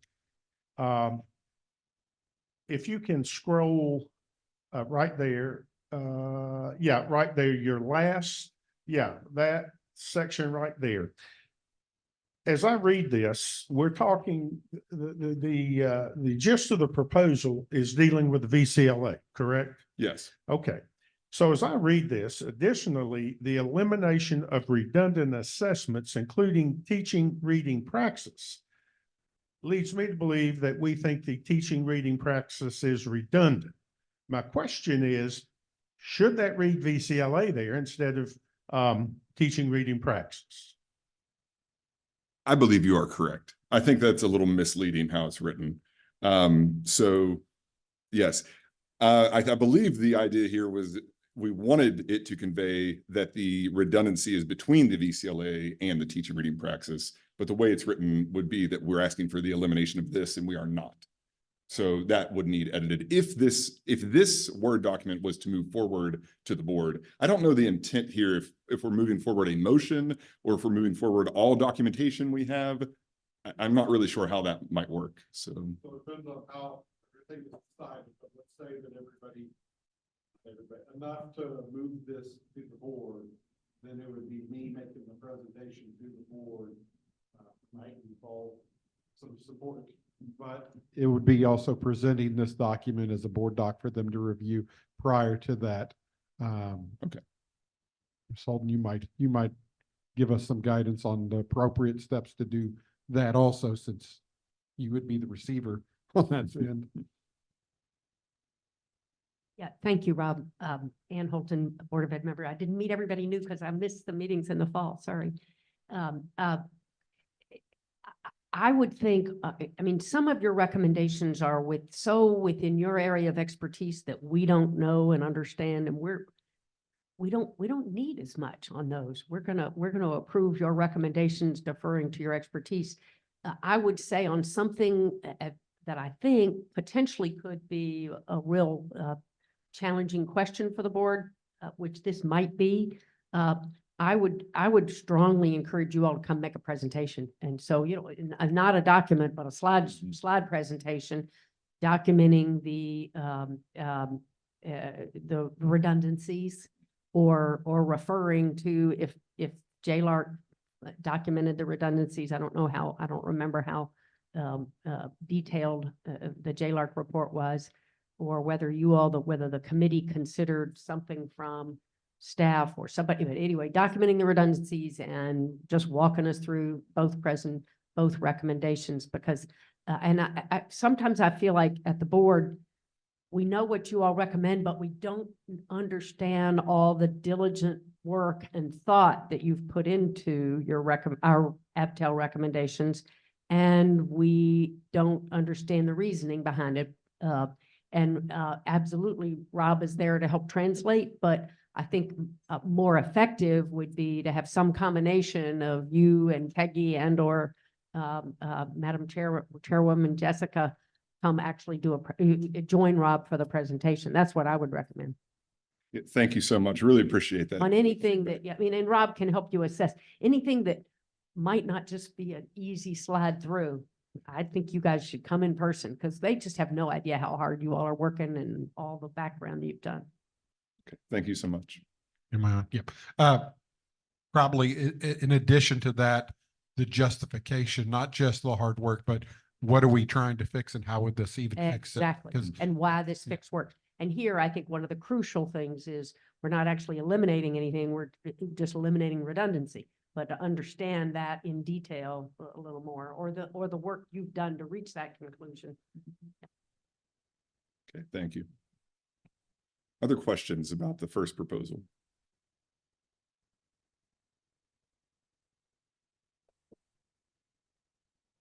All right, I'll move on to the second. Can you help me pull up the second real fast?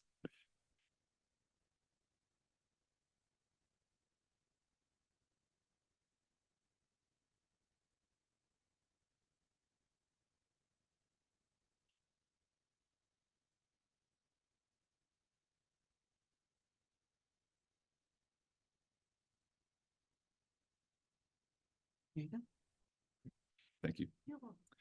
So similarly, the second proposal comes from the work of the committees and the, all the ideas and discussion we had. So what we've proposed here is to grant the deans, directors, or otherwise titled leaders of EPPs, the educator preparation programs, the same waiver ability of that superintendents have when it comes to assessments. This is wrapped again into the idea of there's a critical shortage area, and we have students who are unable to pass certain exams, and therefore they're leaving the teacher preparation pipeline, not receiving, their education degree or their student teaching experience, et cetera. And some, which of course would leave education altogether, others that are still entering into education under provisional licensing, but missing out on that, key mentored experience they would get during student teaching and finishing the EPP's program.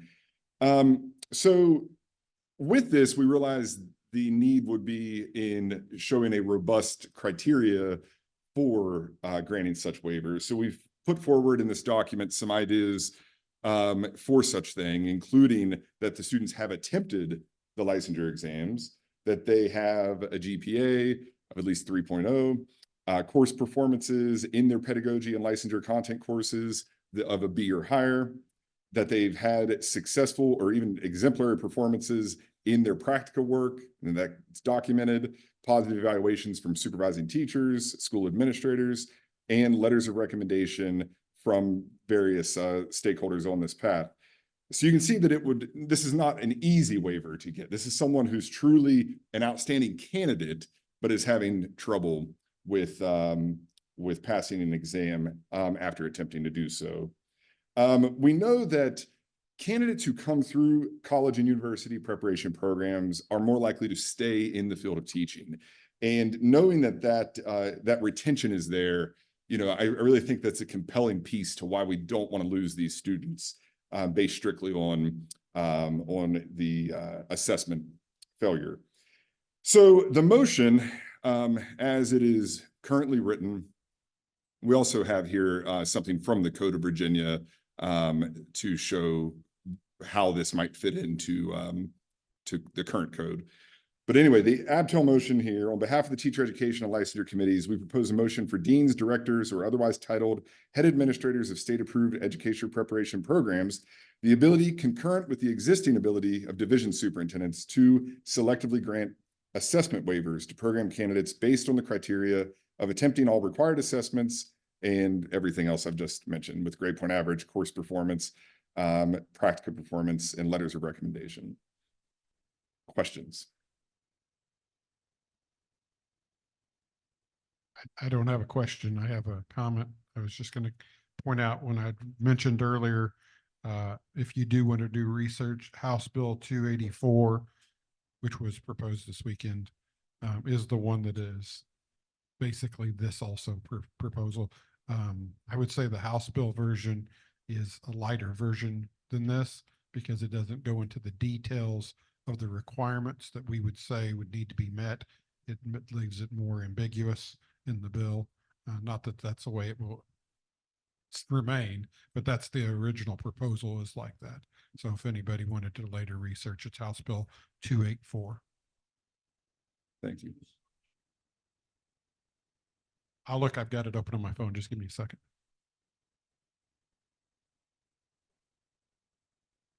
You have a microphone.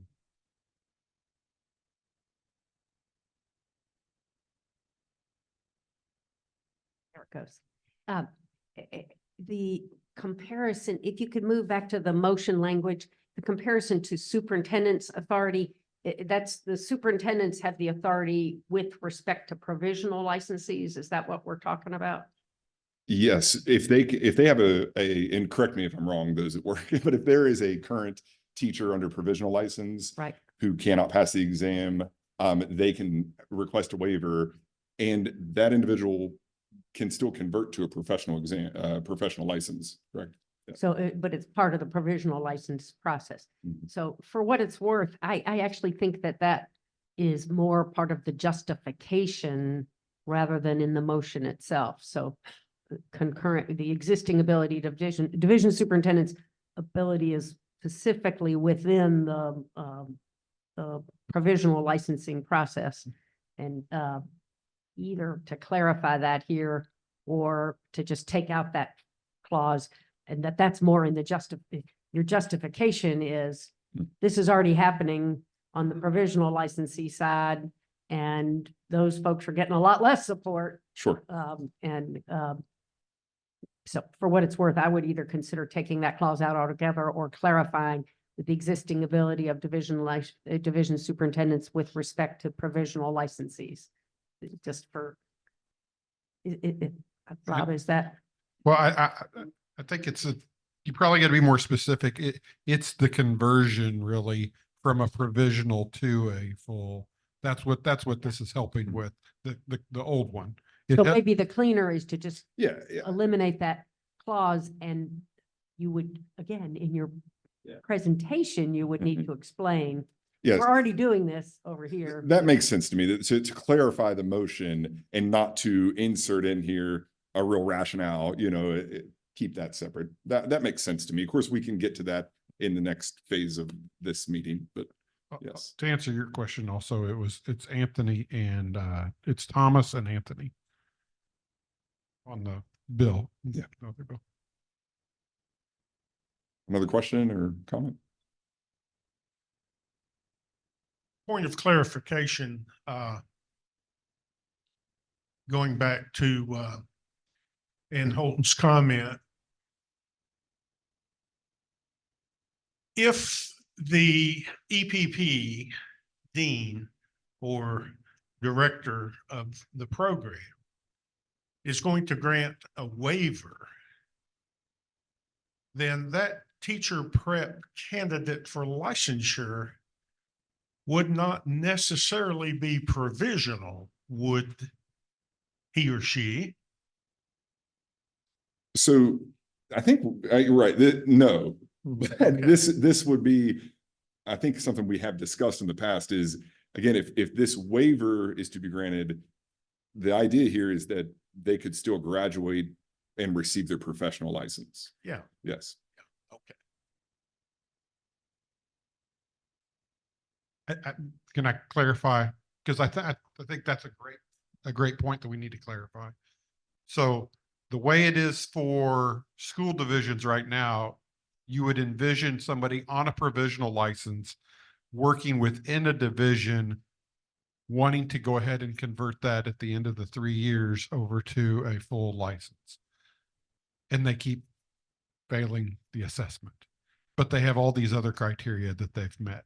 And so that was I think the intent for that passage, is that we didn't want somebody who had done everything in the building, what you would want to be a good teacher, to have to be pushed away because of this one assessment. It's a little different when we're talking about the EPPs, because they don't usually leave the education preparation program under a provisional. That's why they're going through all that, is that they're going to leave with a full license. Mhm. And so the way it's set up now, many of our EPPs do not let you continue on if you haven't passed this assessment. In essence, forcing the applicant into a provisional mindset where they are no longer going to complete an education preparation program. They will more likely just complete a degree, get a provisional license, and then transition through the division, hopefully under the criteria that they are now allowed to eventually get their full license. So it's almost like a workaround that forces the student to miss out on student teaching and on all the mentoring. And so that's partially what we're trying, I guess, with this proposal, to avoid students not going through student teaching experiences and mentoring experiences and still end up at the same place, but through a roundabout workout. Would that be a clarity on that? The EPP, at the EPP level, a student who has not met all the requirements for the assessments would not be allowed to do their teaching internship until they did so. At the building level, the superintendent can take care of that issue, but with a EPP candidate who's at the precipice of finishing the program, either can or can't based on whether they have completed those assessments. So yeah, the point I'm making is that the EPP candidate would not necessarily if granted this, provision, would not be a provisional candidate per se. Mhm. Do you understand what I'm trying to say? Yeah. So if I may, I think you make actually a really good point, and it may yet again require some refinement of the language here, because I think what you really mean to be saying is not just that student who can't pass the test gets to complete the ed prep program, do their student teaching, complete the ed prep program, but that when they then apply for their initial license, that assessment is waived, as that the director's the dean's waiver counts towards their initial license application. Mhm. And I'm not sure that if this motion were to pass and be adopted by the board, that it would go as far as the legislation would. I'm pulling it up here, Rob, on that, but to clarify that the impact is intended to be on the license, the initial license. Sure. Initial full teacher license, not just a provisional license. Mhm. Do we need to wordsmith on that?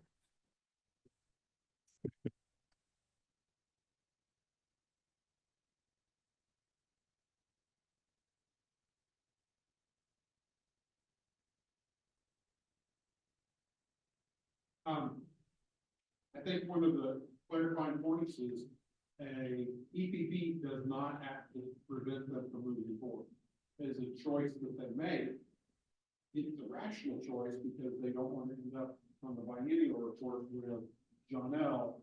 having not had their applicants, their students graduate. But they don't have to hold them back.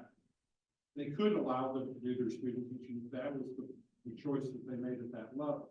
But that is not the practice, of course, in 99% of our EPPs.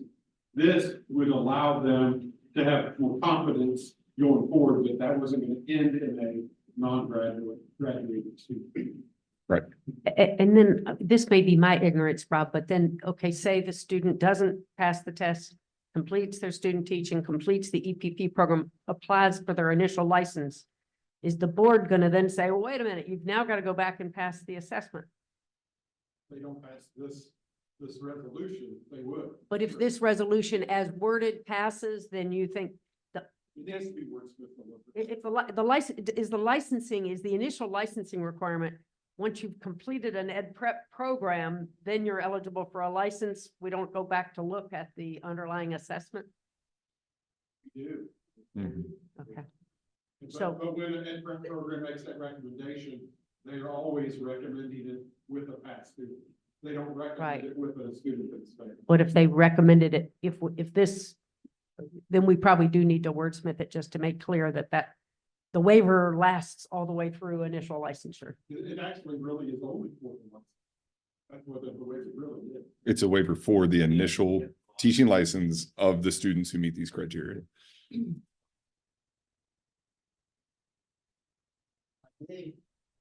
I may not even, I may be off base here. I just want to make sure that we don't miss it. But if you're able to scroll back down to the requirements, Mhm.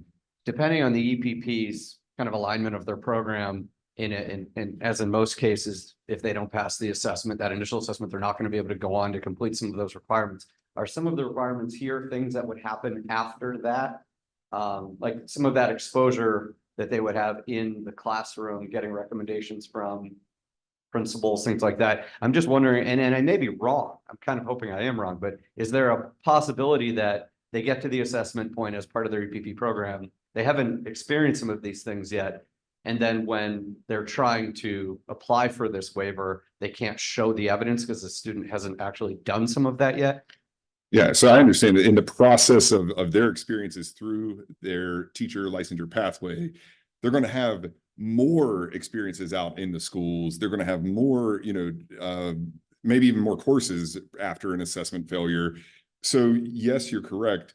But I think it would allow EPPs to be confident we can move forward with this student, not counsel them out of our program, in order to then, when they have successfully done everything else, apply for their license and have the waiver for the exam they didn't pass.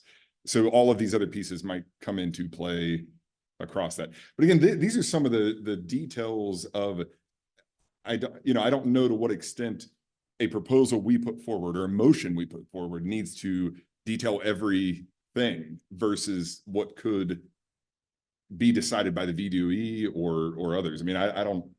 Yeah, I tend to agree. Like you look at maybe 4 and 5, maybe there are some conditions that the university would want to be able to submit that waiver without necessarily having those required. But I agree with you, it's great. In honor of Ann, I will say this.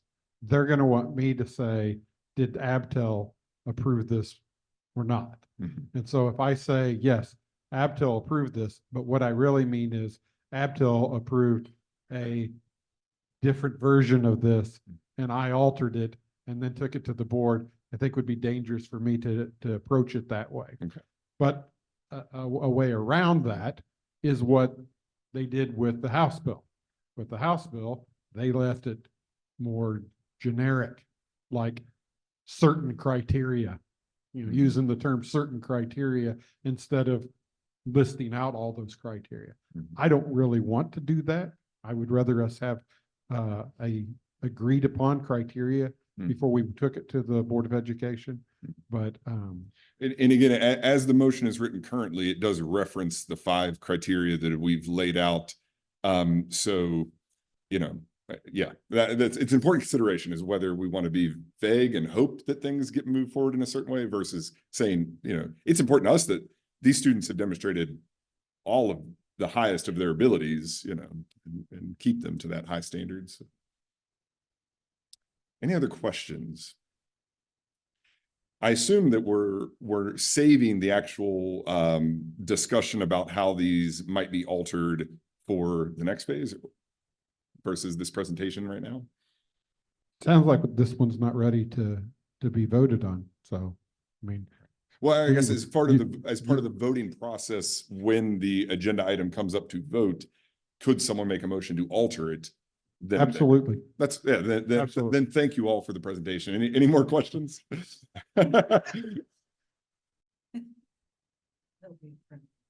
Yeah. All right, thank you. Thank you. John L., do you want us to take a short break? Or are you ready to go into yours? Okay. Next up on the agenda is John Nell with items 1, 2, regarding recommendations to approve new education programs and the biennial report. We going back to the previous presentation? The items not on. It's not in there. I don't know on that somehow.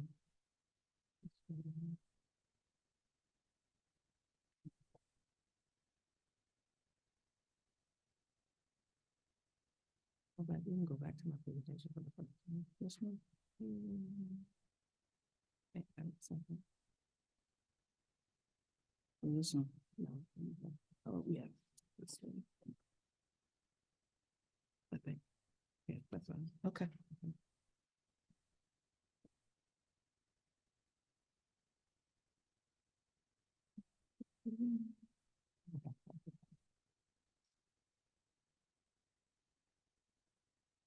Today, I present to you new endorsement programs from Randolph College that have been reviewed and by our specialists. We have chemistry, secondary graduate program, earth science graduate, physics graduate, mathematics graduate, theater arts pre-K through 12 graduate, and visual arts pre-K through 12 graduate for your approval.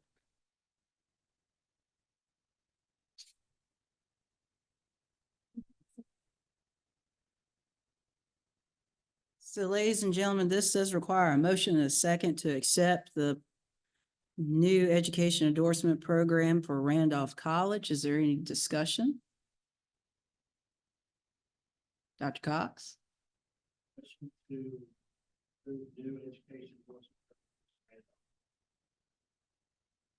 Second. Motion's been made and properly seconded. Is there any discussion? Hearing none, we'll proceed to vote. All those in favor signify by saying aye. Aye. Any opposed, like sign? Any abstentions? Motion passes.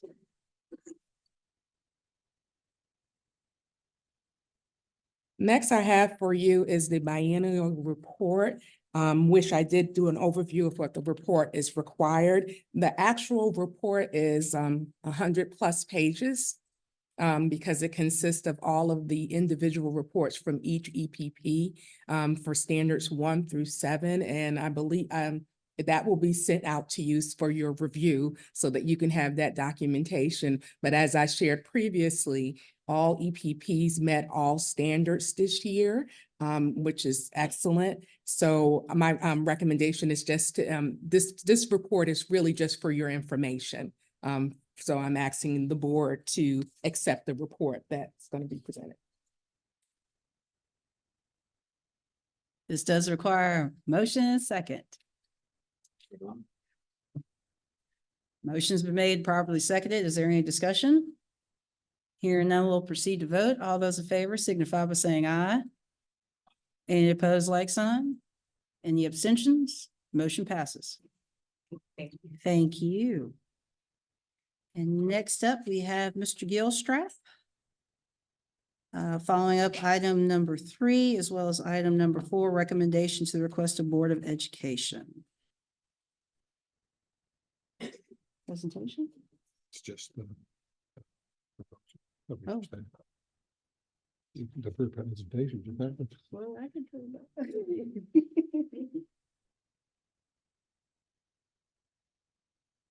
So this is the proposal that you just presented. I'm going to go ahead and read the actual recommendation and then we'll let everybody decide if we want to address that going forward. First recommendation is to request the Board of Education to eliminate the requirement of the Virginia Communication and Literacy Assessment VCLA for individuals seeking a provisional license in the endorsement area of pre-K through 3, pre-K through 6, K through 6, special education, general curriculum, K through 12, visually impaired, deaf, and hard of hearing. The justification was presented as this being redundancy, as it is these skills are already being assessed in their praxis assessments. Any discussion, I guess, that would be your part. Yes.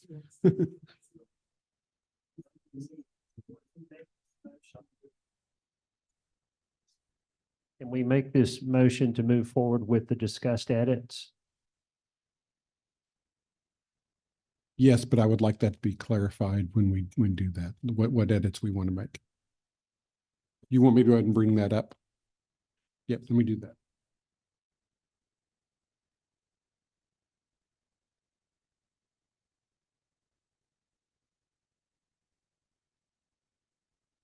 This one. That's number 2, correct? Okay.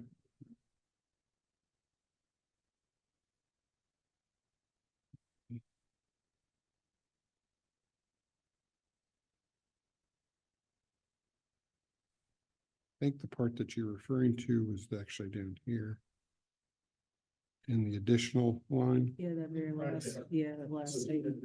Right there, yeah, including teaching reading practices.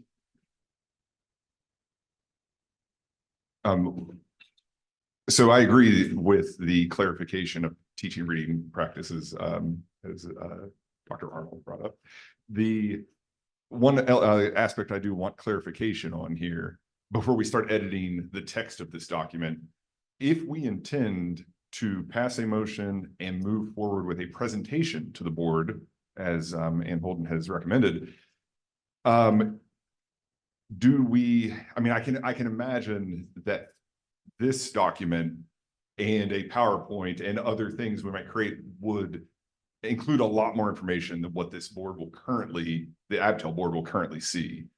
Are you recommending that we wait on this and have all those things presented to the board at our next board meeting before we move it forward? I don't want to have to delay this, but I want clarification. I want everyone else to be on board with understanding if we were to pass a motion as is, would we then still be able to create new things to take before the board? Or would you all want only to see, you know, what we're going to approve and do prior to?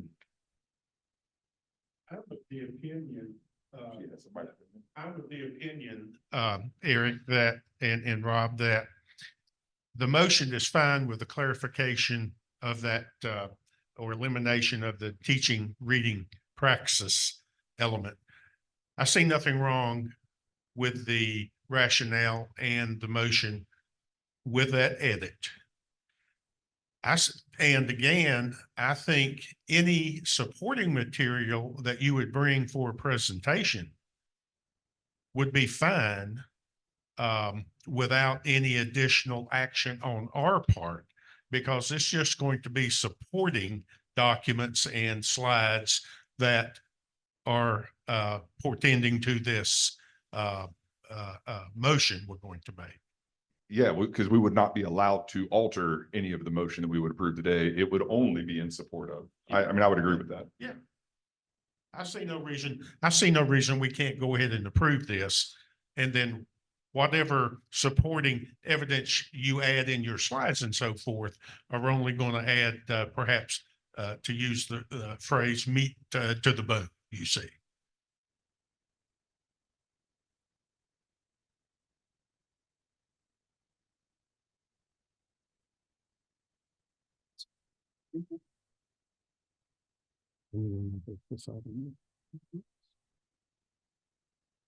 So let's be clear on what the edit is for this line.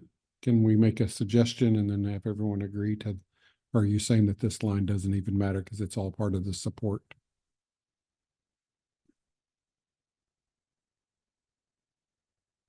I think while it's here, we can make the edit to this line quickly. Okay. And correct me if I'm wrong on where you want this to go, Doug, but I think where it reads, additionally, the elimination of redundant assessments, including teaching reading praxis. I think that we can say the elimination of redundant assessments such as the VCLA. And yeah, so. I don't know if it'll let me. I'm gonna try. Just so I can. As specifically. Yeah, sure. Specific, you know, you're right. Say specifically the VCLA. I don't, again, some of this was language that, you know, is.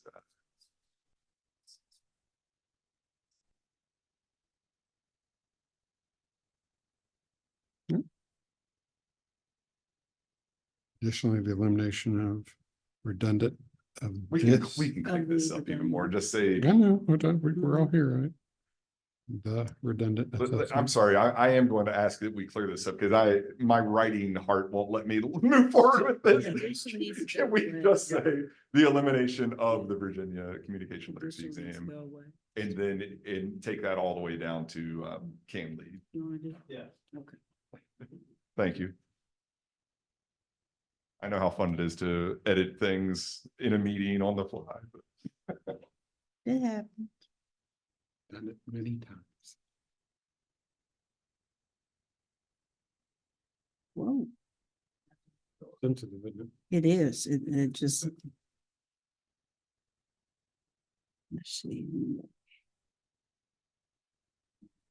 And then drop Including including that teaching reading Virginia. praxis. That part. Specifically VCLA comma, and then drop the next 4 words. Let me make another comment here. Again, I don't want to spend half hour with word spinning, but if you say the elimination of the redundant assessment, I would not put specifically, I would put comma, VCLA, comma. Because we're talking about VCLA. I agree with this. as the redundant assessment. Yes.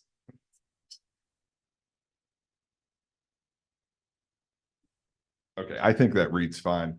There was one other concern that was just brought up, and it is in the prior paragraph, we do mention, it's not in the motion, it is in the rationale section here. I'm sorry, it's in 3 paragraphs up, but we talk about the English language arts content knowledge exam.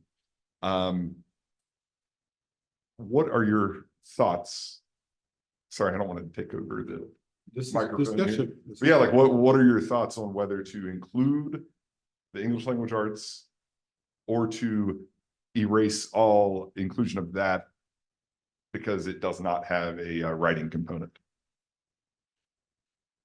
Well, you're handing her the mic. I think it would probably be beneficial if we actually looked at what the code requires, if the code requires an actual writing assessment as opposed to just an assessment, that might help clarify whether or not that is applicable or not. In practice, of course, the VCLA is has a writing element to it. But if the code actually just says an assessment, then maybe it's not as crucial. But if it says a writing assessment, which I think somebody would need to look that up real quick just for clarification. Brian, do you think you could look that up? Thanks. And I think at our last meeting for the VCLA, we talked about like the history of the VCLA and why that came about. And it came about because they wanted to focus on the teacher's ability to demonstrate proficiency in written communication. And if we are focusing on taking the VCLA out because of redundancy, then we want to still have those measures of written communication across the other areas.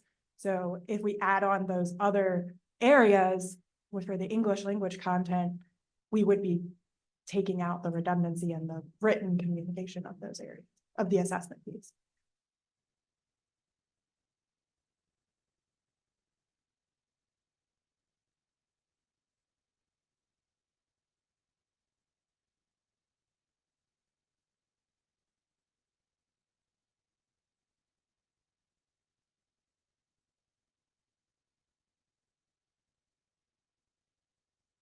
It's close. He's looking up the code right now to see if it says right.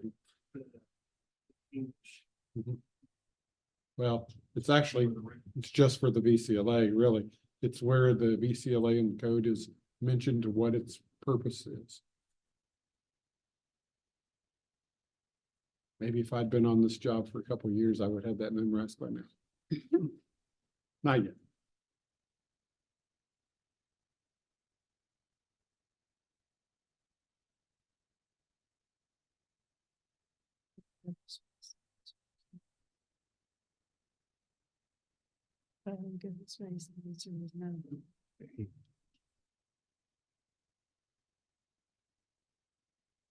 Hand the mic.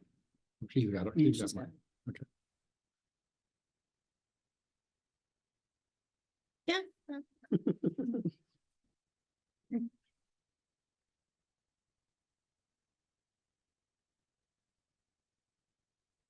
So while they're looking, I realize there is some additional difficulty here in what we're doing. If we were to delete English language arts 6.8, 6.12, and shortly down, there's also mentions English language arts again. I am not knowledgeable if then we list the redundancy of skills in the final 3 lines of this body paragraph. That's going to encapsulate just the teaching reading practice or not. This was language that Peggy had written, and I have not double checked or confirmed it, so I don't want it to be inaccurate. So I don't know if I feel comfortable if this is an official thing where moving forward that we could not alter it afterwards. It's okay if you want to delay this. It's okay. I want to make sure that I think this is a pretty big move coming out of Abtel to ask the board to basically reassess how we've been denying licenses from the Department of Education because people are not meeting this requirement. For us to change course on that, I want to make sure that we are fully convinced this is the way we want to do this. So I don't mind if you all want to delay.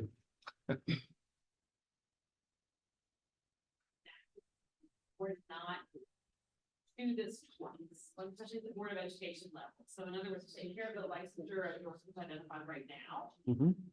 Because I know those are significant, very significant on the elementary front, right? And then move to the secondary related assessments in a subsequent motion. Is that complex? I don't think there's anything wrong with us focusing on the ones that we feel most confident about, continuing to research whether it's applicable to other things. I don't think it would make sense for us to delay other things if we were confident about certain things. Does that answer your question? But I would like that licensure presence the approach to the Mhm. right? So that's the So, part. from like the Take person effect. from my desk. Does Mhm. that make sense? Mhm.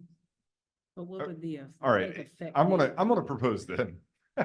Going back to the idea that Doug had mentioned, which I know he's in deep analysis. But if we approve a motion at the bottom of this rationale with the approval as well that the supporting materials, including a document and yet to be made PowerPoints and data and other things, could be made, then I think we can take care of a lot of this, right? We don't have to debate the fine details of it. If we agree that the motion that is made is sufficient in, yeah.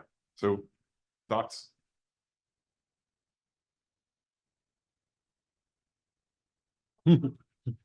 Not- One question as to the substance of it, and I do echo Rob's suggestion that I think this is a big deal and it's gonna take some convincing to do it.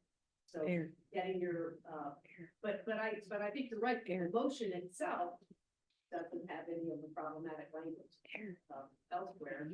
But the one thing I would say on the substance of it is. One question I would ask as a board member, if and when this comes to me, is does this impact any of the Virginia Literacy Act requirements and or assessments related thereto? And I would want to hear the answer, no. I mean, essentially, and or if it does impact them, that we've figured out how to align with the new Literacy Act requirements. Yeah, and I could probably even answer that right now because the Virginia Literacy Act requirements are not going to be met through the VCLA. So they'll be met through other Right, means. right. So It's removing or almost- keeping. It's almost like the VLA new requirements are gonna create even more redundancy, even more justification. Absolutely more Yeah. redundancy, but also So- necessary So redundancy. even more necessity of eliminating redundancy. Gotcha. So Another piece of your presentation? Yeah, perfect. So I think the decision then is whether we're trying to approve a motion or whether we want to delay and you all get a more robust presentation next time from Peggy and me and whoever else wants to help. What's the importance on the time? Does that matter? I don't think that either way, it's going to be something that's going to be solved in one presentation to the board. So let's say it went through today, it would go to the board as a first. It would not, it would have to be something that they're going to have time, and then the general public's going to have time. I don't even know, they might even want to delay it even more than one month, but I don't know if that's in practice. Have you ever delayed more than 1 month? Okay. just thinking through the schedule, this board, Abtel meets again in February. The Board of Ed does not meet in February. It does meet again in late January. I don't know whether, if you think you could get this matter ready, if we pass these motions today, can you get this matter ready for presentation and on the agenda for the January board meeting or not? Because if not, then it's not going to be till the March board meeting anyway, and you can do all the cleaning up you want to do in February. Yeah. February's Abtel meeting. This would not go to the January because it's not been submitted yet. My guess is that the January board meeting is, It's agenda is already been farther along finalized. the Yeah. process. Yeah, it's So already. so I think my answer is that delaying this till February will have no impact on when it gets to the board. Correct. With me? Yep, I agree with that. Thank you so much, Ann. I make a motion, we delay proposal 1. Take over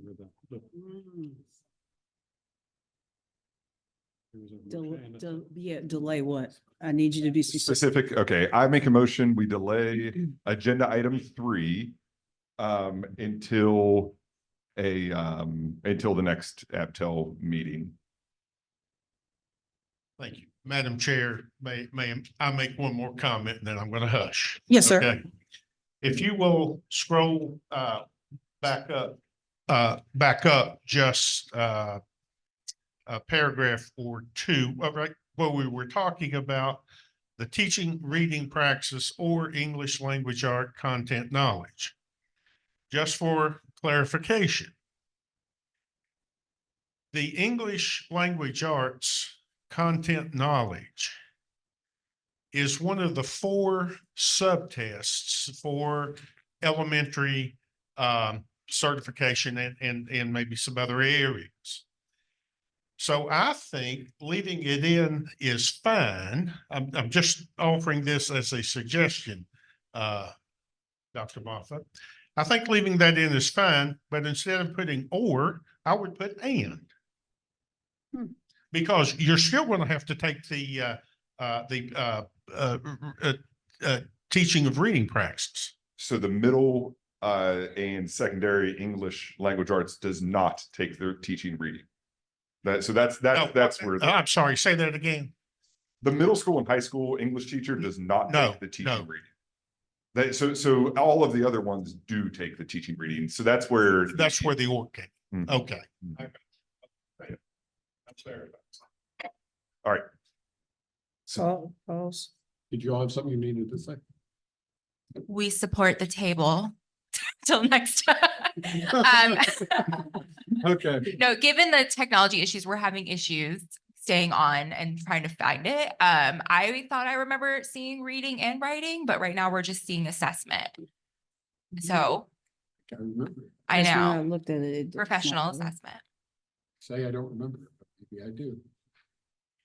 So ladies and gentlemen, right now we have a motion on the floor to table agenda item 3 until our next, and keyword here is next Abtel meeting. Asterisk, because that's in February when there potentially could be snow. There's a reason I'm proceeding in that nature, because we still need to come back to the, Other issue. yes. So with that being said, again, the motion is on the floor to table item 3 of the agenda into our next Abtel meeting that is currently scheduled in February of 2024. Any abstentions? All those in favor signify by saying aye. All right. Any opposed? It's tabled.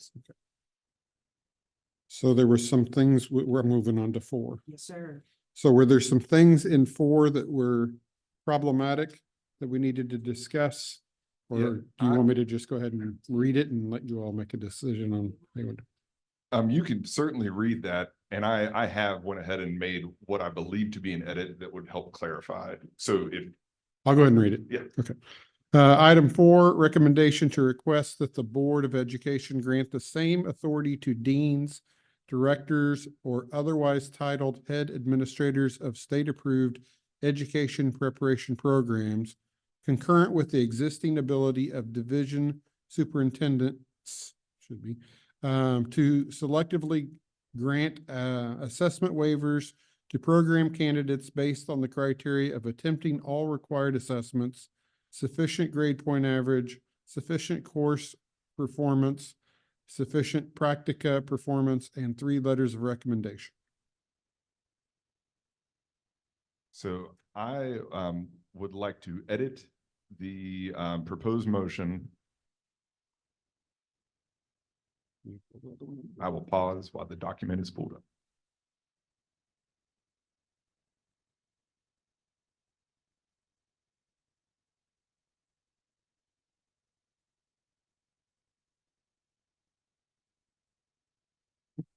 So based on the discussion during the presentation, I believe we could delete the clause that starts concurrent with the existing ability of division superintendent.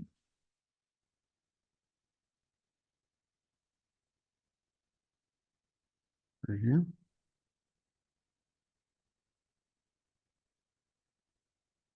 Just that? And make an addition as well. Okay, I'll go ahead and.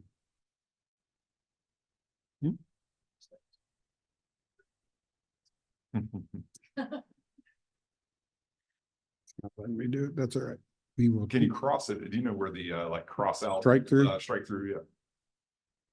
Should be under the home.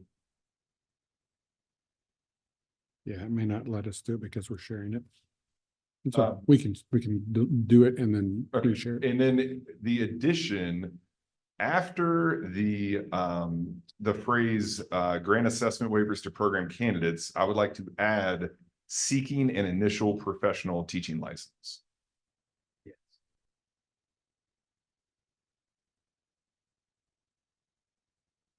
So between candidates and based, is that, I think I just got. oh, that's what's happening. You No, have no. no ability to, Hold on, let me stop sharing and see if that's what's going on. I have no idea how to do that. Yep, I can't. You have your, you give me your Chromebook, I can do. This- Yeah. I don't know if what I'm looking at is the same thing that he's looking at. This might be a different version. No, because it's not hot. That's the other one.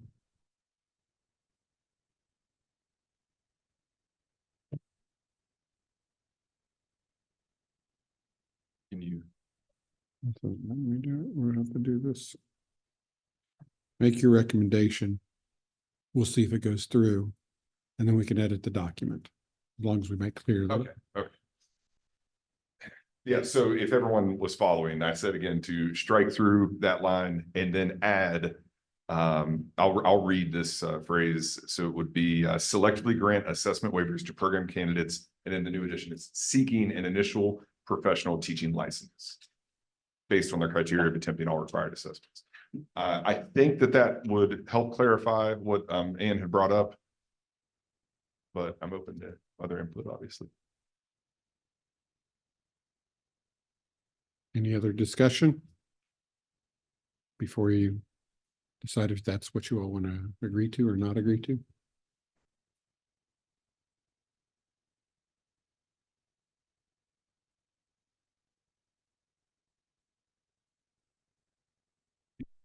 Yes, I mean, I think this is reading more clearly now. Again, the question remains of, are we attempting to approve this motion, knowing that more support and presentation materials and other things might be made in the future? Or are we also delaying this? I mean, that's really the question. I guess the same as with item 3, is that timing, the timing isn't going to make a whole lot of difference because none of this would make it to the board for the January meeting anyhow. So, do we need to do more wordsmithing on this one, or is this one where it is? Because you're talking about support material or just the presentation side of things.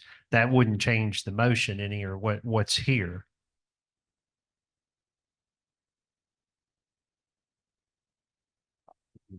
You might want to go back and look at the, since you're gonna do the other one anyway, just to get this piece to make sure it's not just the. Sorry. You might want to go back and take both of them back to your committee and come back before Abtel in February, just to make sure you get the wordsmithing right on that second part. I want to offer a table, Mr. Chair.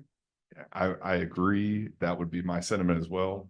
So unless someone has any other pertinent reasons to approve of this today.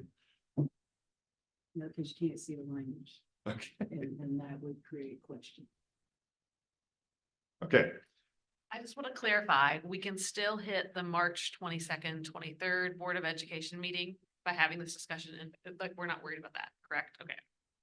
If it is, if we approve something in the February meeting, I want clarity as well. If we approve something in the February meeting, it will make the agenda for the board in their March meeting. Absolutely.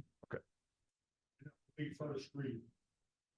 Right. And yeah. Yes, not first and. With yes, knowledge yes. that they are going to work with this over Yes. time. Absolutely. Okay. All right, I'll make a motion that we table agenda item 4 until our next Abtel meeting.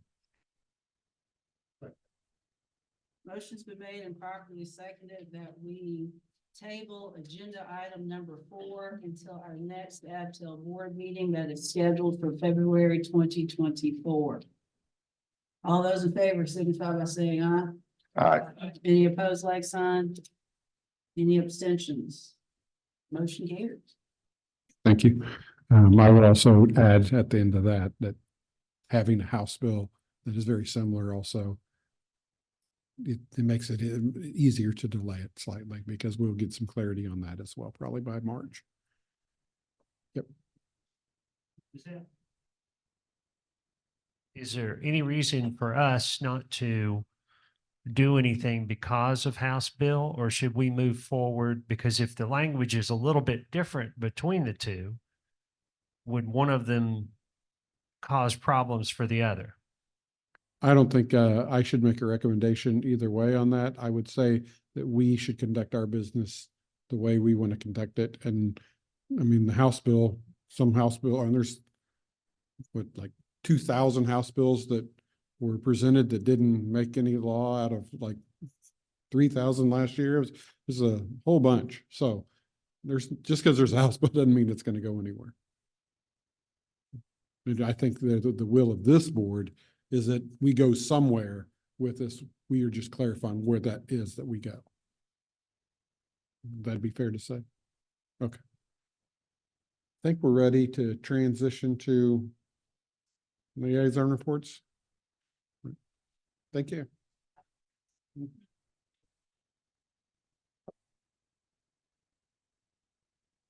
Ladies and gentlemen, we have Dr. Jackson joining us to do his update. Do you have a presentation? I do. Okay.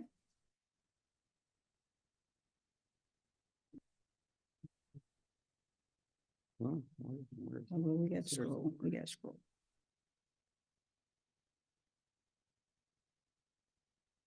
There. Okay.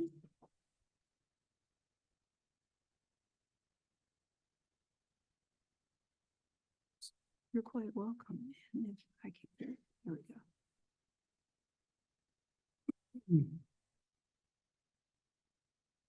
There you go, sir. Thanks. All right. Thank you, everybody. Appreciate you inviting me here today. I'm just going to run through a few quick updates. I know we've been very busy, so I don't want to take a whole lot of time. But the updates I have today are just to give you some information on iTeach. It's a program that we're currently using and still working with them and collaborating to develop to get more teachers into the classroom. And then I'll spend a few minutes just talking about Velo. It's our new licensure system that went live in the fall. I know you spent a little time talking about it at your November meeting, and then within a week or two, we rolled it out. So I just wanted to give you an update of where we are because it's been rolled out since you last met. All right, so just looking at iTeach, you may be familiar with it. I don't want to spend a whole lot of time. Some of this is background all the way kind of to the beginning of bringing iTeach here to Virginia, but just an alternate certification program for folks. It's a non-college credit program. And so folks are doing this as part of their employment in a division, and they're doing modules through the iTeach program while they're hired and working in a division. And there's been an agreement made through the Department of Education and the board that if they successfully complete the entire program, it typically takes about 1 year, then we can approve them and give them licensure through an approved program.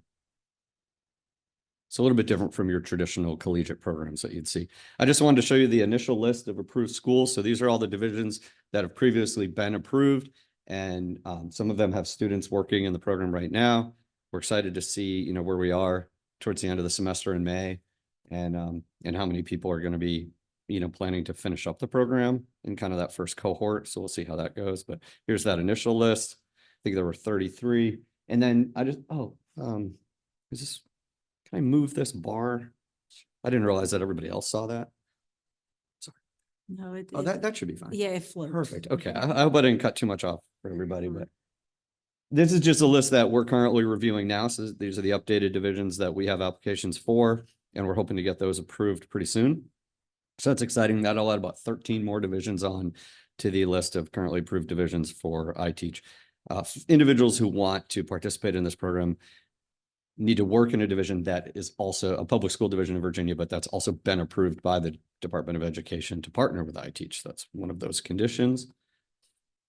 And just as something new, I consider this to be an update. It's something that, Rob and I discovered as we continued our partnership with iTeach. Initially, even when I was doing work in a division as an HR director, Our understanding was that iTeach was specifically folks who already had a provisional license. They have your bachelor's degree, you have your provisional license, you're hired by a division, and then if your division is approved as a partner with iTeach, then you can roll in the program. What was new that we discovered is iTeach does actually offer a provisional license track. And so without getting into all the dirty details, essentially, they're going to go in before they have that provisional, they're hired by a division. They're going to go in and they're actually going to get some of the professional studies coursework done through iTeach that they already would have had if they had been eligible for that provisional. That was exciting news for us because we thought, okay, this is specifically for folks who have the provisional and they just need to take or participate in this particular program if that's what they choose to do to become licensed. But now to know that they can work with folks that do not already have the provisional as long as they meet some of these criteria. That's exciting and that's important for divisions to know. So we'll, we hosted a few different webinars across the state for divisions, and we were able to answer some of those types of questions. And we're currently on the schedule this week to meet with the iTeach representatives to go over a few more of the questions that divisions had, specifically about elementary education, special education, making sure that they're working to meet all the criteria that our code requires. And then to talk about some of the applications that we have and some of the new ones that we're expecting to get from divisions. So I just wanted to highlight some of the different pathways, the pre-provisional and post-provisional, because we were thinking it was just post-provisional, but now you can see it can be pre-provisional as well. Just a basic overview of the process to apply for licensure. There was that additional piece where if you're applying for that provisional because you've done some of the work through iTeach, that's something that we had to learn about and how that would work within our office to have them meet those initial requirements and then be eligible to apply for the provisional license. The division would assist the candidate to do that. And then on the right, that's the process that most of us were more familiar with from the beginning where, they've successfully completed their iTeach program. And then what's nice is then they're applying, the division is reaching out to us and applying essentially as an approved program for us to award licensure. And so when we get the full packet of application with all the supporting documents, but they're also checking a box on that form saying they've completed the approved iTeach program. And that makes the process a lot faster and a lot easier for the licensure specialists in our department to get them a license processed very quickly. So it really should increase our processing time for folks who are in this iTeach. To the point where it's, we're hoping that we can get to a point where we're doing batch approvals for folks and then getting those licenses out to, or getting that information that they've been licensed out to them. And then transitioning real quick at the end, if you have questions about either, this will only take a moment. I want to transition real quick to Velo. That's our new Virginia licensure online program that became effective November 30th. So we're very excited about that. We've opened it up and applicants are already going on to Velo and completing their first time application for licensure. They have the option to pay within the Velo system. Some folks will ask, what are the significant differences between eGov and the existing online application program that we had and then Velo? Essentially, Velo is going to offer more options for the candidate when they're in there. So, and it's also specifically for the individual teacher applicant to do themselves. So they're going to go in, they're going to create their account, they're going to complete their Velo application for licensure, they're going to upload their documents. And then once it's being processed, what's nice is they can go in and monitor the progress themselves in the Velo account. So they're going to be able to see correspondence from the specialist who's reviewing their case. They're going to be able to see any documents. If there's a check letter where there are more requirements that they have to meet, they're going to be able to see all of that in there. Now, they will need, however, to go in and monitor that account. I think one thing that we all know is that we're not mailing out check letters or updates anymore to individuals or divisions. And sometimes that brings up questions. People will say, I haven't heard anything in a few weeks, a few months. And then sometimes we'll go back and look and say, well, actually, you have an update. It's already in there. And that goes for eGov, the older system that is still live. And then for Velo as well, the candidate is going to want to get in and look. Divisions are asking, well, how can we go in and monitor? They can still go in and monitor through the secure SSWS feature where they can see the status of licenses in their division, but they are relying on the individual applicant to go into their own individual Velo account and then report back to their division, here's the check letter that I got, here's some of the requirements that I'm going to have to complete towards licensure. That information, those check letters that used to show up at the divisions are not being mailed out anymore. All of that information is in their individual account. And then there are going to be a few more, phases of the rollout for Velo and then even beyond Velo. And we hope that at some point, even beyond our next phase, that will have a process where divisions can go in and see the progress and see the information that our specialists are uploading. But right now, Velo is specifically for the individual applicant. They're going to be able to go in and check and monitor the progress. But that just essentially highlights some of the background. They can find this on our website. We've updated some of the links and the buttons to be a little bit more user-friendly. We've done that within the last couple of weeks. So even divisions or applicants going on, it's going to be a little bit more user-friendly to navigate just from our website. So we were aware of that. And then they're going to be able to see even some future things coming. There will be a renewal feature for folks who are not. This will come in the second phase of our Velo rollout. So hopefully later on in the year, folks who are not tied to a division eventually will be able to go in and renew their license. And that's going to be exciting too, because that impacts a large swath of people who may not have the assistance of a division that typically would do the renewal process for them. They're going to be able to go into Velo eventually in phase 2 to be able to do that themselves. So that's very helpful for folks.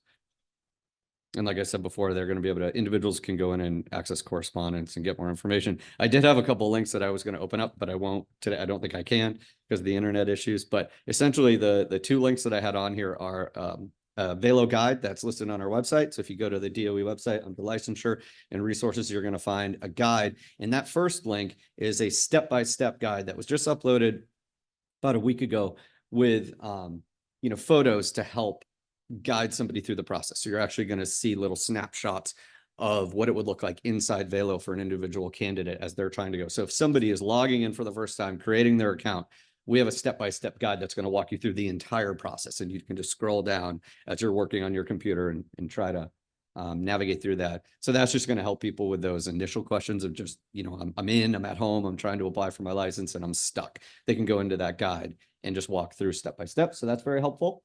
And you can find that right on our website. And then the second link is also on our website. And that one is just not a question answer, but really just a FAQ document. We call it helpful hints. So on your website, if you look, it's going to be under helpful hints. But this was nice because it was developed by our department, by our specialists. So we're the ones who are getting all these questions. And we said, we got a ton of questions. Let's create a document created by our department that will answer so many questions for folks. So if you go to the helpful hints, you're just going to see a bunch of information that we've provided and the specialists have provided to help people navigate the process. And as always, they can reach out to their dedicated specialist for their division, but sometimes you just need some information from home and you want to find a document that you can rely on. And we're constantly going in and looking at those live documents and updating if we need to or if something changes. And that's it for Velo right now and for iTeach. Do you have any questions? Yes. Dr. Jackson, thank you for this because we've been hoping and waiting and praying for a virtual system for years. So thank you for doing that. And thank you for creating this. I sat down with a student and we actually took screenshots and created Yes. something. And I'm excited you all have that. Mine looks more like, Ed Clampett had done it. So anyhow, thank you for doing that. One thing is that, and you may have already noticed this, but there was no place to upload the civics certificate, the civics, there's a place where you upload those. And if it is possible to have that, because it's only for the certain endorsements that require the civics, which, would be history, middle school, and high school. And that was in the Velo system. Yeah. They didn't have it in the dropdown. Yeah. It's good to know because it's literally being developed, every day as we go. And so some of those pieces might be missing, but when we got that feedback, we can add it right in. Well, I think from what I turned over to my students, they very quickly were in and it worked out really, really well. So that's good. Thank you for that. The other question is that for iTeach, what endorsements, is it just pre-K through 6 or SPED? What is that? Yeah. No, and I had a whole list of endorsements on this PowerPoint that I took off just for time. Yes, so we have a dedicated area on our website. I wish I could just rattle them off, but there are dozens of endorsements. And so if you go to the VDOE website under teacher licensure, under our department, we have a dedicated space for iTeach under the alternative pathways for licensure. And we actually have our presentations that we did that'll show you those, but you can actually open up the PowerPoint and find the entire list of endorsements. And they're working to add them all the time, but there's a long list of endorsements that folks can get. For now, they're approved for all of those now? Okay. Yeah, it's great. I'm sorry that I don't have up here today, but I recommend checking it out. I was even surprised how many they did offer, because I think a lot of people are just thinking for a few, kind of that initial or elementary, but they have a whole variety of endorsements that they offer. Great. Yes. One more quick question. I'm with a large school division, about 700-800 provisionally licensed teachers. I really struggle now to get them to go in to download the copy of their deficiency list, get that to me. Will divisions ever ultimately be able to have access in Velo to pull up our own employees' PDFs? Yeah, that is something that I'm regularly bringing up. I know Rob is regularly talking about. It is part of our goal, one of our lead drivers in the process, but from what we're hearing from the organization helping us develop Velo, is that it just comes in a later iteration. We had hoped that that would be one of the initial rollouts, because it seems to be critically important that divisions have access to this information, because we are relying solely on the individual who doesn't always look, and they have to volunteer that information to the division. And so we feel as strongly as you do that we need that feature to be available. It's not available now, but it is coming eventually. Thank you. Yeah, you're welcome. It's a great question. Okay. Thanks so much. You can find me on the website. Email me, brian.jackson@dewey.virginia.gov if you have any questions. And I appreciate your time. Thanks. All right, just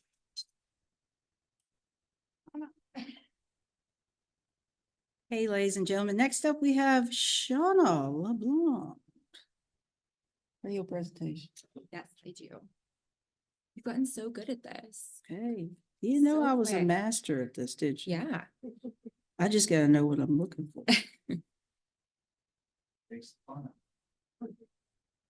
Yeah, but when you know what somebody else's stuff is called, you ain't trying to get in nobody else's business. Go up. I think we missed it. Okay, There we go. That one. okay, cool. Yep. 3, 2, 1. And. Thank you. You're welcome. Awesome. I'm just gonna move the view of me out of the way. Maybe we'll put me down there. All right. Hi, everyone. I realize I think I'm the last person before lunch. So I'm going to try to go as quick as I can, but I have a lot of information to share with you. And I love talking about our teacher recruitment and retention grant. So I'm going to try to be brief, but I also love to talk about it. And I love to talk as well. So there's two bad things there between me and lunch. Rob should have known better. So the way I'm going to break up our presentation today, I'm going to talk about some of the grants that we have that are upcoming. So they have current due dates. So we are still rolling out funding opportunities. I know it's January and we're still going. I think I started in July, so it's a full year process and grants here at Teacher Education and Licensure. I'll give a little bit of update on our current grants, where we are, and then we'll talk about some ESSER reminders, which I think our school division personnel do not need reminding about these deadlines. But I always like just to say them. So we have a couple of grants that are rolling out. I'm trying to do them in order of due date. So there is a method to some madness, right? So the first one is our paid internship scholarship for aspiring Virginia educators. So this is for people who are currently in spring 2024. And I think we should probably take a tally of how often I say 2023. So I'm just going to apologize in advance. I mean 2024. And it's for people who are student teaching or completing, if they're school counselors, they do an internship, right? They're not called student teachers. And this provides an opportunity for them to get some financial assistance to basically help with the fact that they are giving up their working and they're not able to work while they're student teaching or completing their internship. So we're going to try to offset some of that financial burden. And I'm not going to read all the slides either. I think you all can read. And I think this will be posted, right, Rob? Yeah. So institutions of higher education, they can nominate up to 2 individuals for this award, and we will have a rolling basis. So the deadline is January 19th. If we do not spend all of our money, which has never been a problem for this grant award, we will do another call or we'll keep going. So if you're familiar with the Virginia Teaching Scholarship Loan for my IHE folks in here, it's going to be pretty similar in the way that we're going to run that this time. The biggest thing is, please do not email me those applications because they contain your student social security number or John L. People are getting John L and I confused, which is so flattering to me. I'm like, please, thank you. If only I could be as wonderful as she is. So please do not email them because they contain social security numbers, and spoiler alert, my email is not secured. So please do not do that. We are asking that you send via the SSWS Dropbox, which is a secured method. So the second one I'd like to talk about today is our tuition scholarships for dual enrollment coursework. So this might look a little bit familiar because this is the second time we're running it this fiscal year. So this is for financial assistance for high school teachers to become credentialed to be dual enrollment faculty. Say that 5 times fast. So basically this is for teachers who are teaching high school to teach that dual enrollment, because there are certain credentials. It's not just their Virginia teaching license. They have to be credentialed at the community college level. So it's to help get that 18 credit hours or whatever they need to get that. So this is for spring. So we have a second deadline. So we already did fall and we awarded around like 90,000, I think. So we awarded. So we have a second one in spring. So this one, and I'm workshopping the title for this one. So if you have any recommendations, I'm happy to hear it. So we used to have a grant called the Grow Your Own Teacher Pilot Program. I know we're so creative, but now we have that giant Grow Your Own program, so we can't call them the same thing. So we are hopefully going to call it Hometown Teacher Program. And I have to tell you, we did name this in December. And our deputy superintendent was like, does that sound too much like a Hallmark movie? And I said, it absolutely does, which is why we're going with it. So this one actually goes to teachers who graduated from a low-income school and school division. And they go off to a Virginia institution of higher education. And then they say, you know what, I want to go home and I want to teach in that high school or that elementary school and go back to my roots. And so this is actually for those types of teachers who go off and come back. They're eligible for up to 4 years, and they could receive up to $7,500, which is awesome. So there's certain criteria that they have to meet. So they have to graduate from that high school in their school division. They have to have been eligible for free and reduced lunch. And they have to be teaching in that school division within 1 year of graduation. So I know that sounds really prescriptive, but I promise you, there are more teachers than what we know of in the field. So I'll do an update on our current grants, what we currently have out. So our Grow Your Own, the one everyone is here to hear about. We did have 8 submitted proposals, and we had 7 superintendents regions represented, which is amazing, especially because we gave you, I think, 4 weeks to do it. If you take out Thanksgiving break, which I personally think I start eating turkey on like Tuesday, so it's a wash for me all around. So we were really, really pleased with the applications, the proposals that we've received, and we are working diligently to read through them. I'm sure you can guess they are very long and they have a lot of supporting documentation, and we love it.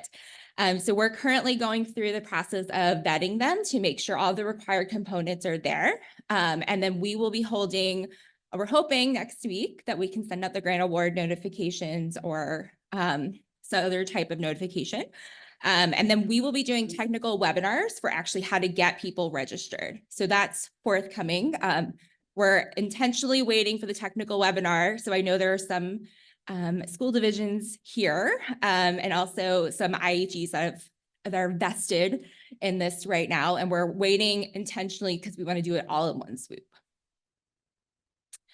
So the second one I'd like to talk about is the recruitment incentive for public education, which we call RIPE. So we are in our 3rd iteration of RIPE. And for the RIPE one, if you're not familiar with this, school divisions back on August 15th had to report a snapshot of their current vacancies as of August 15th, 2023.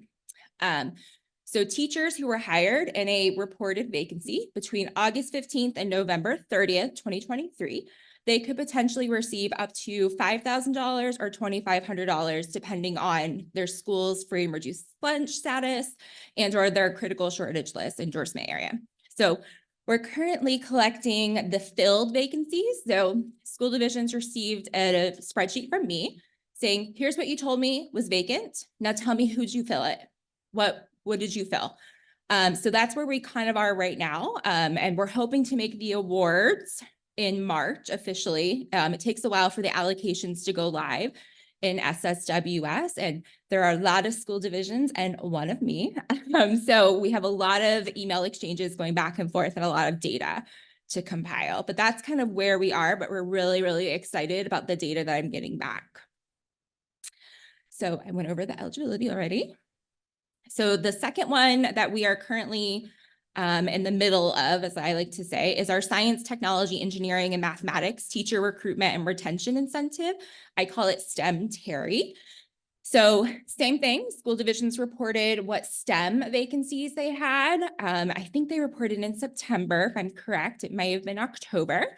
And now they're telling us who actually filled or what positions were filled for that. So the criteria for that one is a little bit harder right now in our current teacher shortage because they have to have a full license. They have to have a 5 or a 10-year license. So what we find is a lot of the school divisions are filling the vacancy, but with a provisionally licensed teacher, which unfortunately they would not be eligible for this one. So this one's a lot of trying to make sure we're mixing and matching to make sure people are actually going to use the money and that we actually use the funding and we don't award it to somebody who potentially could not be eligible based on the criteria. So same thing, we're hoping to have this out in March. So our mentor teacher program funding, Jonelle and I are hoping to work on this sometime this week. We're hoping to have it announced this month. Just a friendly reminder that it's a weighted formula. So it used to be, if you remember a couple years ago, it used to be, I had 5 new teachers and VDOE was awarding $100 per teacher. So my school division is going to get $500. We're no longer doing that. It's now a weighted formula so that the school divisions who have the highest vacancy and are experiencing the greatest shortage, that they're going to get the most amount of money so that they can retain those teachers and have that first year teacher funding. So friendly reminder about our ESSER deadlines. So our ESSER deadlines, they are quickly coming. I remember I started in January 2022 and right when all of these were rolling out, and I was like, oh, that's so far away.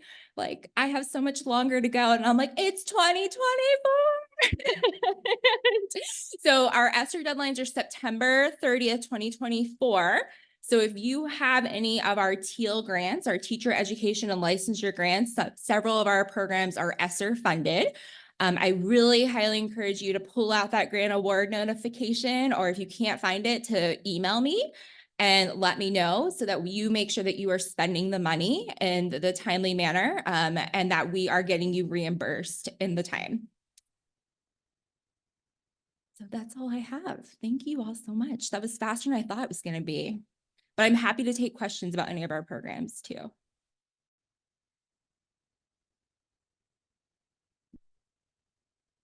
No, you all are hungry. I'm with you. Thank you. Stay up there. I'll stay up here. Email I just sent you. I don't have my email open. In a second, do that. Okay.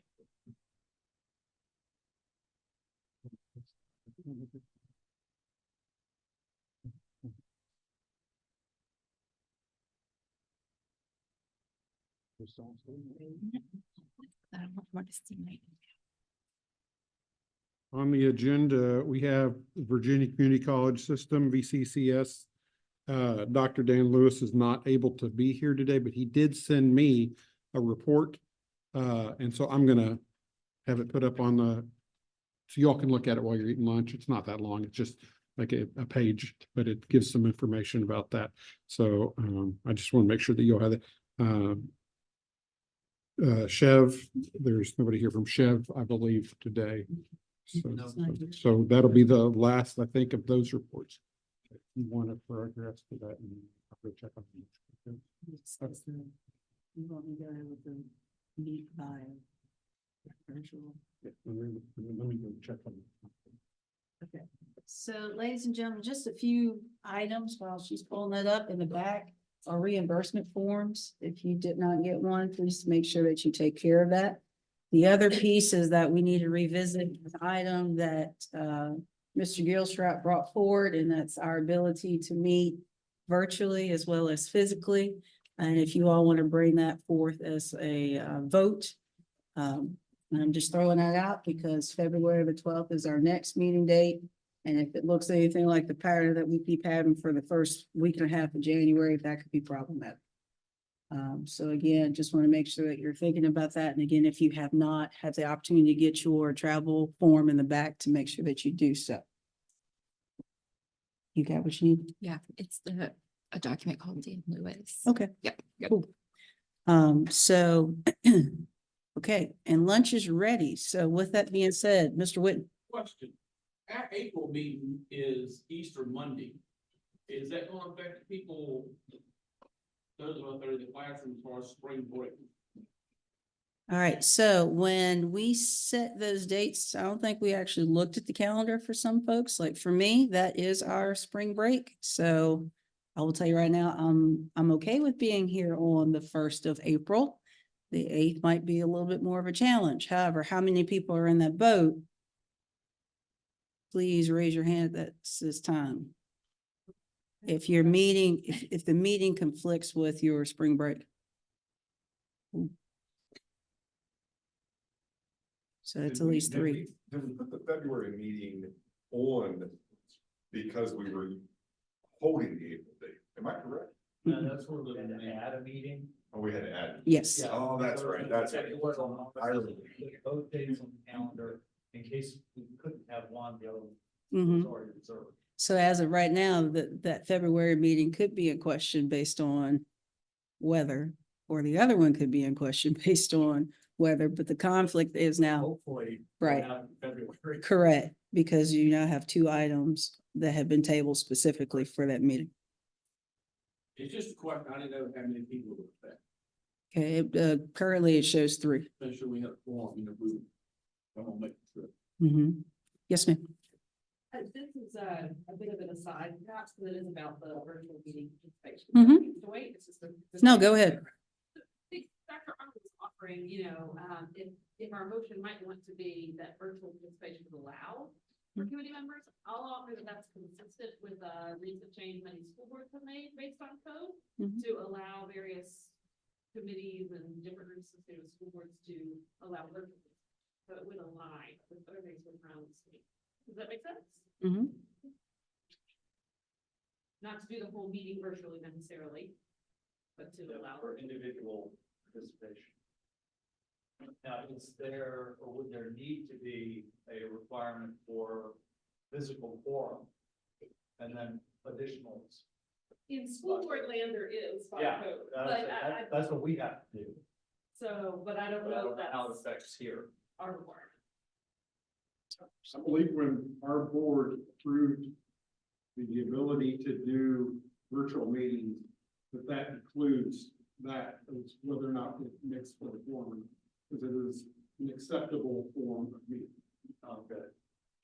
Right, because in some state land, and Ms. Holden can speak to this, some agencies, you have to have a certain number of people in person Yeah. in like order for you for school to boards, meet we have- virtually. So there's, that is not the language being imposed today. This is you can just meet virtually, given whatever circumstance or situation. I would dabble that we shouldn't switch to just meeting all virtually, but just in the ability, like, for example, when we discussed the last meeting, that we needed to add it so that we could continue on with business. So I think the auspice still remains the same. Well, I have a question then for the inclement weather. If February comes, there's a snowstorm, at what point can the decision be made that we'll still all meet virtually? Or is this something that needs to be made in advance? I think it's wiser to make it in advance because we're all together, and if we're not all together, we can't make a formal decision. Whether it's virtually or in person. So how would we all gather if we hadn't come up with a system on how we would do that? I think that right now, our only system is what we're doing right now. but we have the option to change that. Or have options within. If we needed to convert to full virtual, like, could we leave that at discretion of the chair? Could we resolve that as a motion, or is that inappropriate? I don't think there's anything prevented. I don't know how the chair feels about that, but. I'm a 48 hours type cat. Because then it becomes an issue of if there is lodging, then you have to be able to cancel it without any kind of repercussion from that. And I think, We're still financially the best place for a little while. So if we even went to full virtual, I don't know that it's necessarily going to see as a cost savings. That is the factor that we do spend a lot of money for this facility and all the things we get here. But we've already committed to them for a while, so I think that it doesn't, there's no financial advantage for us to say we're gonna go fully virtual for every meeting. And it's not gonna cost us the difference if there's less people here and we'll look up. I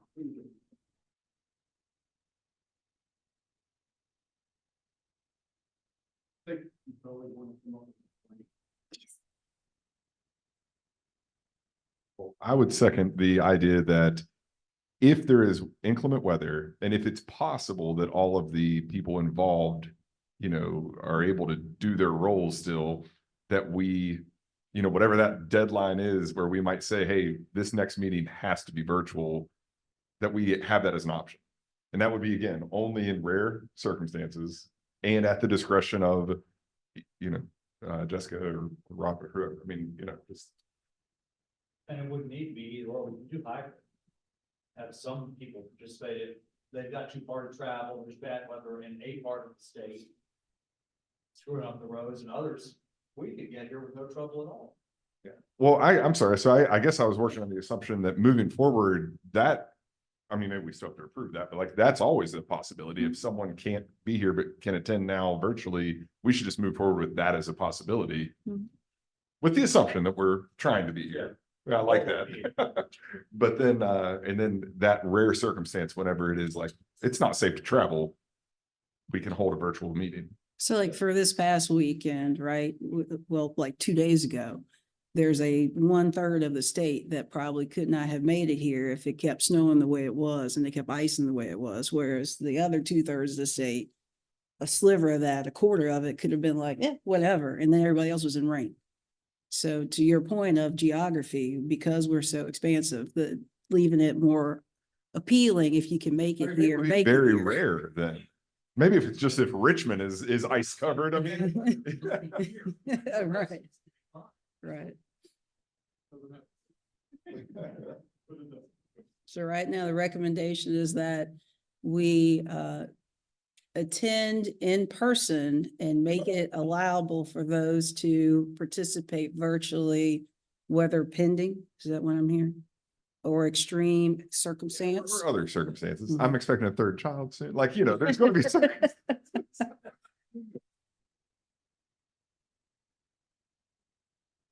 I'm seeing by consensus.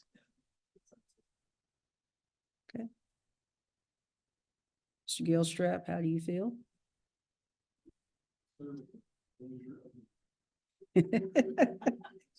live around like this, but it's not hard. So I would also say moving forward, the Zoom link would need to be sent out with the meeting notice. And then for those that are not able to attend, right, but those that are not able to attend need to communicate that I'm not able to attend in person, but I will be joining via electronic means, because then we don't have in question so-and-so's out on the road versus so-and-so's wherever. And then that doesn't put quorum into question. Okay, again, I see by consensus. Yay, okay. Awesome. I would like to add the caveat to this, where Richmond be socked in the snow and ice or something. And from my perspective, Southwest Virginia had rain and roads were clear, that maybe Rob would communicate with us, Richmond socked in. It's probably wise to you all We have a virtual meeting. You know, one size doesn't fit all, of course, but, I'm gonna be here if I can be here, but the roads and treasures, I'm not gonna attend. But I want the option to be able to attend virtual. Janelle, Seconded that motion. it was Mr. Ramsey. You're welcome.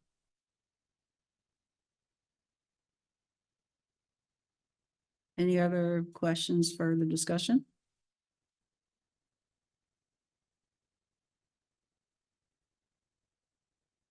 Okay, hearing none. Next up is our lunch break.